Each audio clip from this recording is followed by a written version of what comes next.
देखिए, ओके, सो खेती की अपन बात करते हैं। सबसे पहले किसान क्या करता है, किसी भी फसल को बोने से पहले खेत तैयार करता है। मैं एकदम बेसिक बातें बता रहा हूँ यहाँ पे, क्योंकि हमारे बीच में ऐसे बहुत सारे लोग हैं जिनको बिल्कुल भी कुछ नहीं पता है ना। तो जिनको थोड़ा बहुत पता है तो वो लोग थोड़ा धीरज रखना, ये मत सोचना कि सर जल्दी जल्दी आगे बढ़ो और आगे का बताओ, क्योंकि यहाँ पे बहुत सारे लोग मेरे जैसे हैं जिनको सच में कुछ नहीं पता। राइट, मुझे वेस्टीज में 3 साल हो गए, अब मुझे पता चला है कि कल्टीवेटर कहाँ यूज होता है, रोटावेटर कहाँ यूज होता है और प्लाऊ कहाँ यूज होता है। राइट, तो कुछ लोग हैं मेरी तरह। तो मैं बेसिक से शुरू कर रहा हूँ। राइट, तो बेसिक क्या है, सबसे पहले एक किसान क्या करता है, अपनी फसल बोने के पहले खेत को तैयार करता है। खेत को तैयार करना मतलब क्या होता है, मिट्टी को, जैसे मान लीजिए कि पुरानी फसल बोई थी, तो उस पुरानी फसल के अंदर पुरानी फसल के कुछ अवशेष रह जाते हैं। अवशेष मतलब थोड़ी सी, थोड़ा सा तना रह जाता है। आप अगर खेतों में गए होंगे, फसल कटने के बाद थोड़ा सा तना जमीन के ऊपर रह जाता है, अंदर उसकी जड़ें रह जाती है, सूखी हुई जड़ें। तो अगर वो चीज वहां पे मिट्टी में रहेगी तो उसकी वजह से क्या होगा, नई फसल को बोने में दिक्कत जाएगी। तो किसान क्या करता है कि कुछ मशीनें चलाता है खेत के अंदर, या किसी के पास मशीनें नहीं है तो वो हल चलाता है और मिट्टी को बराबर करता है। वो जो पुरानी फसल के अवशेष हैं उनको मिट्टी में मिला देता है बराबर तरीके से, क्योंकि वो अवशेष मिट्टी में दबने के बाद, पानी की वजह से सड़ने के बाद वो खाद बन जाते हैं एक तरीके का। ठीक है, तो इस वजह से खेत तैयार किया जाता है ना। अब क्या होता है, खेत तैयार करने के लिए या तो कल्टीवेटर का इस्तेमाल करेंगे, या तो रोटावेटर का, या तो प्लाऊ का इस्तेमाल करेंगे, है ना। जनरली आजकल किसान क्या करते हैं कि 4-5 फसल बोने के बाद में उन्हें पता होता है कि मिट्टी की जो ऊपरी परत है ना, मिट्टी की जो ऊपरी परत है, इतनी मिट्टी है, उसमें जो ऊपरी परत है इसका उपजाऊपन कम हो चुका है, पर नीचे की मिट्टी का उपजाऊपन ज्यादा है। उपजाऊपन मतलब कि उसके अंदर पोषण ज्यादा है। राइट, तो किसान क्या करता है कि नीचे की मिट्टी को ऊपर लाने के लिए एक प्लाऊ नाम के यंत्र का उपयोग करता है। उससे क्या होता है कि मिट्टी ऐसी पलट जाती है, जहां पे खेत में प्लाऊ चलाते हैं तो यहाँ की मिट्टी यहाँ पहुंच जाएगी, यहाँ की मिट्टी यहाँ पहुंच जाएगी। एक मशीन है, ठीक है, खेत में ट्रैक्टर के पीछे लगा के चलाते हैं। इसके अलावा जनरली हर किसान एक चीज का इस्तेमाल करता है, वो होता है कल्टीवेटर। कल्टीवेटर क्या होता है, एक ऐसी मशीन होती है जो लगभग इतनी मिट्टी, हमारे हाथ भर की मिट्टी को क्या करता है, उलट पलट कर देता है। जिससे क्या होता है कि मिट्टी में 7-8 इंच की गहराई तक की दूसरे पौधे की जो जड़ें होती है, वो जड़ें अच्छे से चकनाचूर होकर के और मिट्टी में मिल जाती है। तो इसे कहते हैं कल्टीवेटर। फिर एक चीज होती है रोटावेटर, लगभग इतने 2-3 इंच की मिट्टी को एकदम भुरभुरा बना देता है। भुरभुरा आप सब समझते हैं ना, भुरभुरा दानेदार, है ना। अब जैसे आप हल्दीराम का वो खाते होंगे मूंग दाल, तो एकदम भुरभुरी होती है ना, सारे दाने अलग अलग होते हैं। तो वैसे ही रोटावेटर नाम की एक मशीन होती है जो कि मिट्टी को भुरभुरा बना देती है। तो ये 3 चीजें किसान आपसे, शायद आप फील्ड में जाओगे तो बात करेंगे। तो ऐसे करके मिट्टी तैयार करनी। मिट्टी तैयार करना मतलब कि क्या हो गया, समझ गए आप लोग, मिट्टी को भुरभुरा बनाया और मिट्टी को अगली फसल के लिए तैयार किया। मिट्टी को तैयार करना। अब मिट्टी को तैयार करने के बाद में किसान क्या करता है, कुछ किसान उसके अंदर पानी छोड़ देते हैं। क्यों पानी छोड़ देते हैं, क्योंकि उसके अंदर कुछ खरपतवार उग आता है ना। तो वो क्या करते हैं कि पानी छोड़ दिया उसके अंदर खेत में, उससे खरपतवार उग के आया। खरपतवार मतलब क्या होता है, कुछ ऐसे अननेसेसरी पौधे, कुछ ऐसे अननेसेसरी मतलब कि ऐसे बेफिजूल के पौधे जो मिट्टी से पोषण चूसते हैं और जगह कैप्चर कर लेते हैं। समझ रहे हो। तो वो पौधे जगह कैप्चर ना करे, इसीलिए वो क्या करते हैं कि फसल बोने के पहले पानी चलाते हैं, उनको उगने देते हैं, उनको बोलते बेटा उगो उगो, और उसके बाद में फिर दोबारा से कल्टीवेटर या रोटावेटर चला के उनको बराबर कर देते हैं, मतलब उनका जड़ से सफाया कर देते हैं। तो कुछ लोग ऐसा करते हैं। राइट, अब जब ये प्रोसेस हो चुकी है तो इस प्रोसेस के बाद में कुछ किसान जो जागरूक है या जिनके घर पे उपलब्ध है, तो वो गोबर का खाद मिला देते हैं खेत में। क्योंकि गोबर का खाद एक फर्टिलाइजर, मतलब आप समझ सकते हो, एक पोषण होता है मिट्टी के लिए, मिट्टी को उपजाऊ बनाने के लिए बहुत ज्यादा उपयोगी चीज होती है गोबर की खाद। राइट, तो कई किसान क्या करते हैं, गोबर की खाद डालते हैं। अच्छा, हो सकता है कई बार आप खेतों के अंदर जाओगे तो किसान गोबर की खाद के बारे में भी बात करें। एक छोटा सा पॉइंट जो मुझे सुनने में आया है, मुझे पता चला है जब मैं लोगों से मिलता हूँ या मेरे पापा से या किसी से बात करता हूँ, तो गोबर की खाद अच्छे से पकने में, मतलब गोबर को इकट्ठा करता जाओ, इकट्ठा करता जाओ, इकट्ठा करता जाओ, तो जब गोबर की खाद को इकट्ठा करते जाते हैं तो उसको पकने में 3 साल लग जाते हैं। और वही गोबर की खाद ज्यादा उपयोगी होती है जो अच्छे से पक चुकी होती है। मतलब वो गोबर पूरा सड़ के फिर उसके बाद में ऐसा भुरभुरा हो जाता है, दानेदार एकदम। तो उसे कहते हैं पकी हुई गोबर की खाद। तो पकी हुई गोबर की खाद को खेत में डालने से फायदा होता है। सिर्फ गोबर डालने से फायदा नहीं होता कि गोबर गाय ने किया उठा के डाल दिया तो भैया उपजाऊपन बन गया, ऐसा नहीं होता है। पकी हुई गोबर की खाद डाली जाती है, राइट। तो कुछ किसान क्या करेंगे, गोबर की खाद डालेंगे, राइट। अभी मैं पहले आपको नॉर्मल खेती की प्रोसेस बता रहा हूँ, फिर बाद में मैं उसमें वेस्टीज के प्रोडक्ट का इस्तेमाल बताऊंगा, ठीक है। अब गोबर की खाद डाल दी। अब इसके बाद में किसान बुआई करता है। बुआई बुआई मतलब क्या होता है, दाने को बोना, है ना। अभी इस सीजन में जो फसल बोई जा रही है, जैसे कि गेहूं, जैसे कि आलू, है ना, जैसे कि अलसी भी बोते हैं अभी के समय पे, ठीक है, जौ भी बोते हैं। तो ये ऐसी फसलें हैं, इनका रोपा नहीं तैयार किया जाता। अब आप सोच रहे होंगे सर ये रोपा कौन सी नई चीज है, राइट। अभी जैसे कुछ लोग अभी बो रहे होंगे मिर्च, तो मिर्च का रोपा तैयार किया जाता है, राइट। टमाटर के भी रोपे होते हैं। रोपे मतलब क्या होता है कि पहले कुछ जगह में बीज डाल करके किसान छोटे छोटे पौधे तैयार कर लेता है, छोटे छोटे पौधे जिनकी जड़ तैयार हो गई, जिनमें 5-6 पत्तियां आ गई, जिनकी ऊंचाई थोड़ी सी हो गई हाथ भर, तो उन छोटे छोटे पौधों को बोलते हैं रोपा। तो किसी एक जगह में अपनी आवश्यकता के अनुसार जगह चुन के और रोपा तैयार कर लेते हैं। टमाटर, राइट, टमाटर का भी रोपा तैयार किया जाता है। तो रोपा तैयार कर लिया जाता है, फिर उस रोपे को निकाल करके मुख्य खेत में बोया जाता है जहां पे फसल तैयार होनी हुई होती है, राइट। हाँ बिल्कुल सही बोल रहे हो अनीता जी। ओनियन मतलब कि प्याज का भी रोपा होता है, लहसुन का भी रोपा होता है, बहुत सारी चीजों के रोपे होते हैं, है ना। अब आप ये चीज थोड़ा गूगल पे भी सर्च करना, ठीक है। आज आप जितने भी नए शब्द सुन रहे हो ना, मैं जब भी कोई नया शब्द सुनता हूँ तो गूगल किसकी मदद के लिए बैठा है, मेरी मदद के लिए बैठा है, राइट। तो गूगल सर्च किया करो, ये चीज होती क्या है।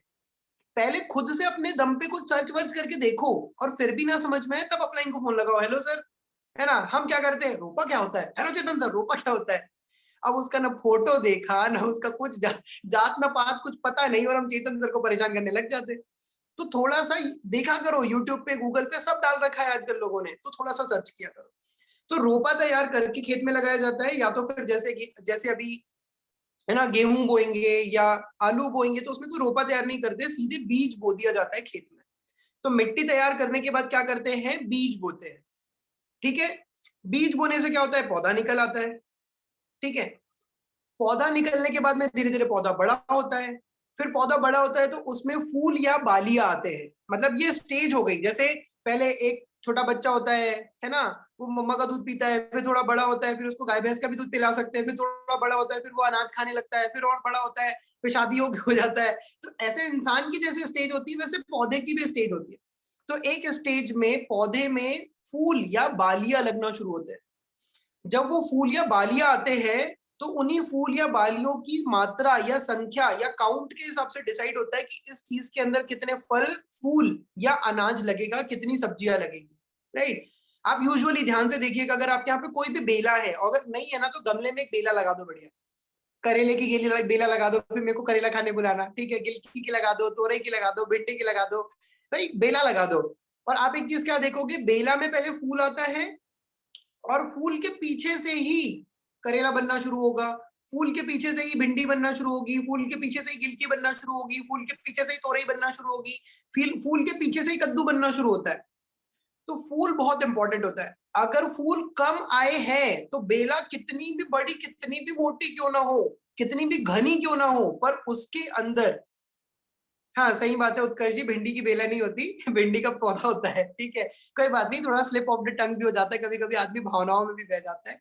तो शब्दों को भावनाओं को समझो, शब्दों में कुछ नहीं रखा है, राइट।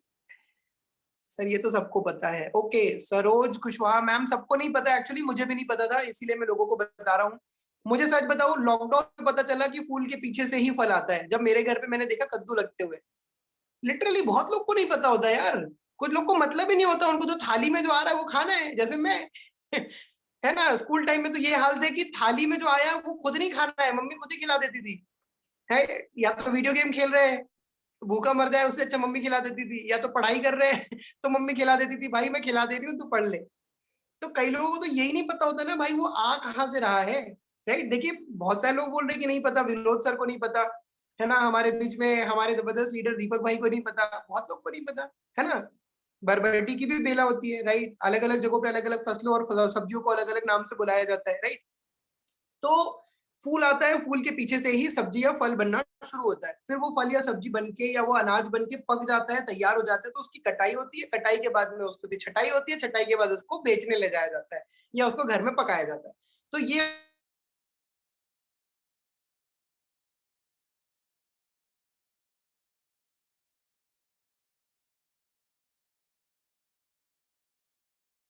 आज कौन सी हवाई चिड़िया उड़ा रहे हैं, ठीक है। अब अपन बात करते हैं कि यहाँ पे क्या क्या समस्याएं आती है, किसान क्या इस्तेमाल करता है, और फिर मैं बताऊंगा कि वेस्टीज के प्रोडक्ट कहाँ इस्तेमाल होते हैं। देखो, पौधे को पानी 5 जगह पे देना पड़ता है, 5 बार पौधे को पानी देना पड़ता है। सबसे पहले अंकुरण के समय पे, जब बीज में अंकुरण होता है, मैंने अंकुरण बता दिया ना, जब बीज में से, आवाज कट रही है, एक सेकेंड गोपाल सर, क्या बाकी लोगों को मेरी आवाज आ रही है? Okay Gopal sir, sorry to say, but थोड़ा सा आप नेटवर्क एक बार चेक कर लीजिए, है ना। तो सबसे पहले जब अंकुरण होता है तब हमारे को फसल में पानी देना पड़ता है। ये चीज भी मुझे नहीं पता थी, ये चीज मुझे अभी सूरज चिमने सर की ट्रेनिंग में पता चली। सोचो, मैं ऑलरेडी 10 से ज्यादा बार एग्रीकल्चर प्रोडक्ट की ट्रेनिंग ले चुका हूं, तब मुझे क्लियर हुआ भैया पानी कितनी बार देना पड़ता है फसल में। आप लोग में से ज्यादातर लोग होते हो ना, सर हम तो ट्रेनिंग ले चुके, बार बार क्यों जाना है। मैंने एक चीज समझी वेस्टीज के अंदर, अपलाइन तो मुझे हमेशा ही कहती थी, मगर मैंने रियलाइज करी है कि एक ट्रेनिंग में सब कुछ नहीं सीख सकते, मगर हर ट्रेनिंग से कुछ ना कुछ जरूर सीखते हैं। तो बार बार भी अटेंड करना पड़े तो करो, पर बारीकी से हर चीज को सीखो, ठीक है। वरना कैल्शियम के साथ आयरन खाओगे तो ना शरीर को कैल्शियम लगेगा ना आयरन लगेगा, राइट। फिर कई बार लोग फोन करते हो, सर हमने बहुत महंगा महंगा प्रोडक्ट डलवाया सर, खेतों में कुछ फर्क ही नहीं आया। अरे तो भाई, मॉस और गोल्ड को एक साथ डलवाने किसने बोला था तुम्हें? खाली एग्री82 डलवाने किसने बोला था तुम्हें? कहाँ से मोटिवेट हो गए, सर हम यूट्यूब में देखे रहे। अरे भाई, यूट्यूब में नहीं देखना है, मतलब यूट्यूब में भी अगर देखना है ना तो कंपनी के ऑफिशियल यूट्यूब चैनल पे जाइए। यहाँ पे अगर कोई एक हमारे समझदार लीडर होंगे तो प्लीज वेस्टीज के ऑफिशियल यूट्यूब चैनल का लिंक यहाँ पे डाल दीजिए प्लीज, और उसी चैनल के माध्यम से आपको वीडियोस देखना है और उसी चैनल पे बताई गई चीजों को फॉलो करना है। इसके अलावा एक शिवम सिंघल सर है, वेस्टीज के एग्रीकल्चर प्रोडक्ट के ट्रेनर है, अगर आप यूट्यूब पे लिखेंगे Shivam Singhal sir Vestige agri trainer तो उनका यूट्यूब चैनल आ जाएगा। वो भी अपने यूट्यूब चैनल पे जो बातें बताते हैं आप उनको 100% आंख बंद करके फॉलो कर सकते हैं, राइट। तो हम आगे बढ़ते हैं। सबसे पहले पानी कब डालना होता है हमारे जमीन में, मिट्टी में? जब अंकुरण होना होता है, मतलब बीज बो दिया, बीज को बोने के बाद में पानी डाला जाता है, तो उससे क्या होता है, पौधा अंकुरित होता है। दूसरे नंबर पे कब पानी डाला जाता है? जब हमारा पौधा बड़ा होना शुरू होता है तब पानी डाला जाता है, यानी कि जिसे हम जड़ बढ़ने का समय कहते हैं। जब पौधे की जड़ फैलती है मिट्टी के अंदर, जड़ बनना शुरू होती है, यानी, है ना, तो उस समय पे पानी डाला जाता है। तीसरा समय कब होता है? जब बालियां आने वाली होती है तब पानी डाला जाता है। चौथा समय कब होता है? देखो, मैं ये आपको वो बातें बता रहा हूं, जब कभी कभी आप जाओगे ना फील्ड में और किसान बात करेगा तो आपको बाउंसर जाएगी, बाउंसर, मुझे भी जाती थी, राइट। किसान बोलता है हम तो 5 पानी देते हैं, तो मैं बोलता हूँ यार 5 बार पानी क्यों देते हैं, 6 बार क्यों नहीं देते, 7 बार क्यों नहीं देते? तो मुझे बाउंसर जाती थी। तो कई बार ना वहां जाकर के मैं नर्वस आ जाता था, नर्वस हो जाता था मैं कि वहां क्या बोलूं क्या ना बोलूं, समझ रहे हो। तो आप ना नर्वस आओ वहां जाके, राइट। इसीलिए मैं आपको पहले से बता रहा हूँ, राइट। तो थर्ड कब डालना पड़ता है? जब बालियां आने का समय होता है। फोर्थ कब डालना होता है? जब दाना बनने का समय होता है, जब दाना बनना शुरू होता है। और फिफ्थ कब डाला जाता है? जब फल सब्जी या दाना पकना शुरू होता है। समझ गए? पहला अंकुरण के समय, दूसरा जड़ या पौधा बनते समय, तीसरा फूल आने के समय पे, चौथा दाना आने के समय पे, और पांचवा फसल के पकने के समय, है ना। इतनी स्टेज में पानी दिया जाता है। अब क्या होता है कि किसान, गोबर की खाद तो आपको समझ में आ गया था। अब किसान क्या करता है कि पौधे को चाहिए खाना, पोषण, हम लोग को चाहिए ना न्यूट्रिशन, स्पाइरुलिना, नोनी, फ्लैक्स ऑयल। ये नहीं भी दोगे तो कम से कम क्या चाहिए? दाल, रोटी, सब्जी, चावल। तो पौधों के लिए भी खाद होता है। जनरली किसानों ने खाद का इस्तेमाल करना शुरू किया आज से कई साल पहले, जिसका नाम है यूरिया। फिर उसके बाद में ढेर सारे खादों की बाढ़ आ गई मार्केट में, जिनमें से ज्यादातर खाद तो खुद सरकार ने लॉन्च करवाए, है ना। जैसे कि डीएपी, मतलब डाई अमोनियम फॉस्फेट कहते हैं शायद, डाई अमोनियम फॉस्फेट, है ना, राइट पीओ जी, डाई अमोनियम फॉस्फेट ही बोलते हैं ना। हाँ, एनपीके आता है, नाइट्रोजन फॉस्फोरस पोटेशियम, ऐसे ही आता है। पोटाश का एक अलग आता है, जिंक का अलग आता है। मतलब इतनी वैरायटी है खाद की कि अभी मुझको सीखना बाकी है। राइट। और मैं, अगर आप कोई जानकारी डिटेल में सीखना चाह रहा होगा तो एक यूट्यूब चैनल मैंने अभी अभी ढूंढा है जो कि पौधों के या फसल के या मिट्टी के न्यूट्रिशन के बारे में बहुत अच्छा सिखाते हैं। मैंने अभी उनके सिर्फ 2 वीडियो देखे और मुझे याद अभी ज्यादा नहीं हुआ है। तो आप लोग थोड़ी थोड़ी जानकारी ले सकते हैं जनरल नॉलेज के लिए। राइट, भले वो याद रहे ना रहे, जनरल नॉलेज के लिए कम से कम आपको पता रहेगा। तो किसान urea, DAP, super phosphate, potash, इस तरीके के खाद का इस्तेमाल करता है। जैसे गेहूं की अगर मैं बात करूं, तो गेहूं में बीज की बुआई के समय बीज बोया जाता है एक सीड ड्रिल नाम की मशीन से। सीड मतलब बीज, ड्रिल मतलब गड्ढा करने वाली, मतलब कि गड्ढा करके बीज को बोने वाली एक मशीन होती है जिसे कहते हैं सीड ड्रिल। तो सीड ड्रिल नाम की मशीन से जब दाना बोते हैं किसान, तो उस मशीन में एक ऐसा चैम्बर होता है जिसमें दाना भी डाल देते हैं जो बोना है, और खाद भी डाल देते हैं जो पौधों को पहुंचाना है। ठीक है, मैं आपको एकदम खेती बाड़ी के बेसिक्स बता रहा हूँ भाई, कोई गलती हो जाए तो मैं भी किसान नहीं हूँ। ठीक है, मैंने जो सीखा है ऑब्जर्वेशन से, ट्रेनिंग से, लोगों को देख करके, सुन करके वो बता रहा हूँ, क्योंकि मुझे पता है यहाँ पे मेरे बहुत सारे ऐसे भक्तजन हैं जिन लोगों को इतना भी नहीं पता। राइट। तो सीड ड्रिल से बुआई होती है। तो गेहूं की फसल की अगर मैं स्पेशल बात करूं, तो उसके अंदर दाने की बुआई के साथ में ही डीएपी और यूरिया डाल दिया जाता है। डीएपी और यूरिया खाद होता है जो कि पौधे को बढ़ने में मदद करता है। आई होप कि ये चीज आप समझ गए होंगे। इसके बाद में क्या होता है कि या तो मैंने पहले आपको बताया था कि खेत तैयार किया, फिर पानी छोड़ दिया, फिर उसके बाद में खेत में खरपतवार उगाए, तो उन खरपतवार को जड़ से मिटाने के लिए उसमें फिर से रोटावेटर या कल्टीवेटर चला दिया और उसके बाद में बीज बोया। एक प्रोसेस ये हो गई। या तो फिर खेत को तैयार किया, फिर उसमें बीज बो दिया, फिर जब हमारा गेहूं उगा तो गेहूं के साथ में बगल से उगाया खरपतवार। राइट। तो अब ये खरपतवार क्या करेगा, हमने खेत में इतना महंगा महंगा खाद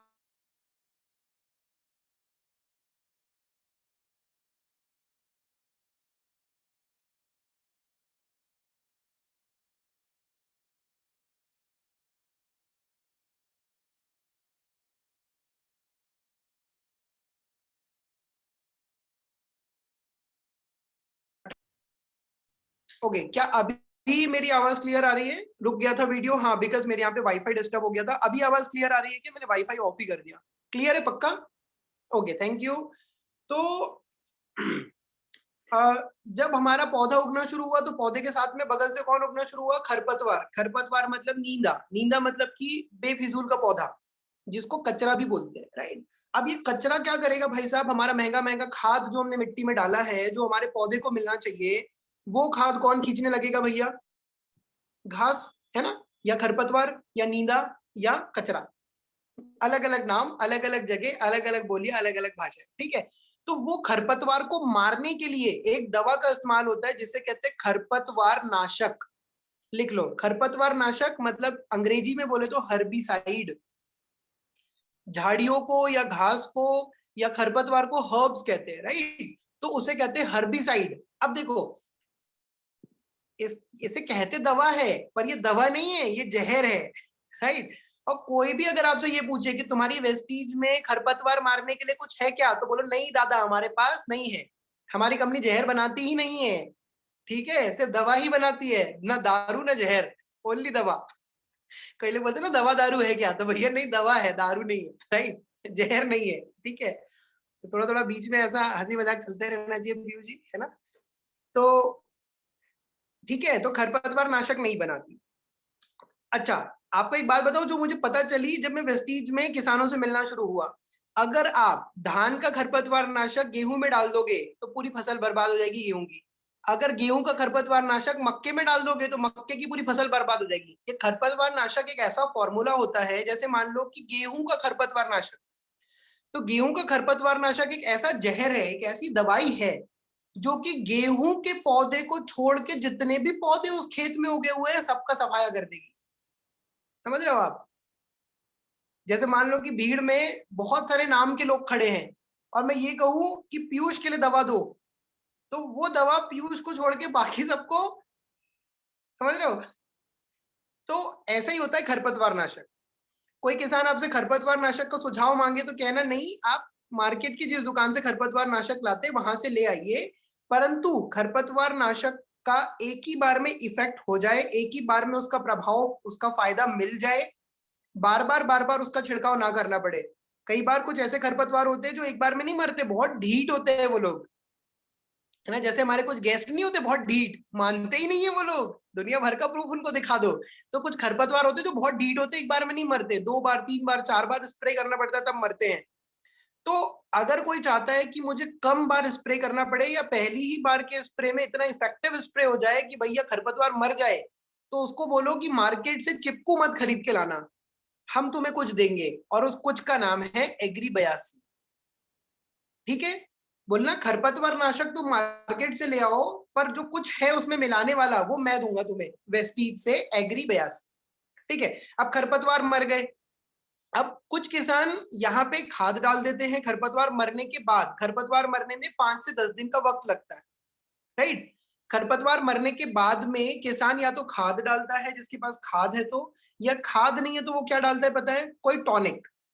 आजकल ना केवल वेस्टीज बल्कि मार्केट में वेस्टीज के पहले से भी थी, वेस्टीज के बाद में भी खुली कई सारी कंपनियां जो टॉनिक बनाती है ना। जैसे इंसान के लिए टॉनिक आती है, भूख नहीं लग रही डॉक्टर साहब ये टॉनिक लो और तुम्हें भूख लगने लगेगी, है ना। डॉक्टर साहब कमजोरी कमजोरी लगता है, क्या करे, ये टॉनिक लो तुम्हारी को कमजोरी दूर हो जाएगी, होता है ना ऐसा। तो वैसे ही पौधों को मजबूती आ जाए इसके लिए कुछ टॉनिक भी मार्केट में मिलते हैं। तो किसान फिर क्या करता है, खरपतवार मरने के बाद में वो टॉनिक का स्प्रे करता है। तो वो टॉनिक क्या करती है, पौधों को तंदुरुस्त बनने में और ग्रोथ करने में और वृद्धि होने में मदद करती है। समझ में आ रहा है ना? ठीक है, फिर उसके बाद में पौधा वृद्धि करने लगेगा। इस बीच कई बार क्या होता है कि पौधे में कोई इल्ली लग गई, कोई कीड़ा लग गया, कोई फफूंद लग गई, है ना, कई तरीके की कोई रोग लग गए, कोई बीमारी लग गई, कुछ भी होता रहता है। जैसे छोटा बच्चा पालना बड़ा डिफिकल्ट है ना, छोटे बच्चे में कुछ भी हो जाता है भाई, है ना। तो वैसे ही पौधे को पालना भी, एक एक पौधे को पालना एक बच्चे के पालने जैसा है, डिफिकल्ट होता है, उसमें भी कई रोग कई बीमारियां होते हैं। एक मोबाइल एप्लीकेशन है जो मैंने कुछ दिन पहले ग्रुप में शेयर करी थी, अगर आपने डाउनलोड कर ली है वेरी गुड, अगर आपने डाउनलोड नहीं करी है तो भैया वेरी बैड। उस एप्लीकेशन का नाम है प्लांटिक्स, राइट। किसी को अगर चैट बॉक्स में लिख पाओ तो उस एप्लीकेशन का नाम लिख दीजिए, और ग्रुप में से निकाल के अगर लिंक शेयर कर पाए उस एप्लीकेशन का तो प्लीज कर दीजिए। और जो मेरी तरह एंड्रॉइड फोन यूजर नहीं है, आईफोन यूजर है, तो आपके लिए दुख खबरी ये है कि आपके मोबाइल में वो एप्लीकेशन आएगी नहीं, क्योंकि वो सिर्फ एंड्रॉइड वालों के लिए। तो एंड्रॉइड वालों खुश हो जाओ, राइट। और जो एंड्रॉइड वाले नहीं है या जिनके फोन में बिल्कुल जगह नहीं है, तो प्लांटिक्स वालों का एक व्हाट्सएप नंबर भी है, आप उनके व्हाट्सएप नंबर से भी मदद ले सकते हैं। अब ये प्लांटिक्स पे होता क्या है, उस प्लांटिक्स पे आप फसल सेलेक्ट करिए, मान लीजिए टमाटर, टमाटर सेलेक्ट किया। अब मान लीजिए टमाटर के पौधे में कोई दिक्कत आ रही है, तो आपको पता है क्या करना है, प्लांटिक्स मोबाइल एप्लीकेशन में स्कैन करना है उस पौधे को, या फिर क्या करना है, उस पौधे में जहां पे समस्या आ रही है, तने में समस्या आ रही है, पत्तियों पे समस्या आ रही है, उस समस्या का फोटो खींच के और उसके व्हाट्सएप नंबर पे भेज देना है। तो आपको अगर पता नहीं है ना ये क्या बीमारी हो रही है, किसान को भी नहीं पता ये क्या दिक्कत हो रही है, क्या परेशानी हो रही है, तो प्लांटिक्स एप्लीकेशन आपको बता देगी कि टमाटर में ये कौन सी दिक्कत परेशानी हो रही है। समझ रहे हो आप? तो ये एप्लीकेशन आपको बहुत मदद करेगी, इसका इस्तेमाल करना सीखो। क्या करो, डाउनलोड करो और अपने घर के आसपास जितने पेड़ पौधे सब पे ट्रायल मारो। कल सुबह उठ के जाओ, जो जो पेड़ पौधे फल सब्जी के जो कुछ मिल रहा है अनाज वनाज का, सब पे ट्रायल मारो। प्लांटिक एप्लीकेशन काम भी करती कि नहीं करती?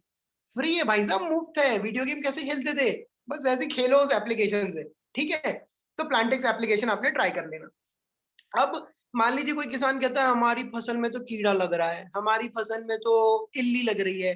तो कीड़ा और इल्ली मारने के लिए हमारे पास कुछ भी नहीं है, मैंने पहले ही बताया, वेस्टीज सिर्फ दवा बनाती है।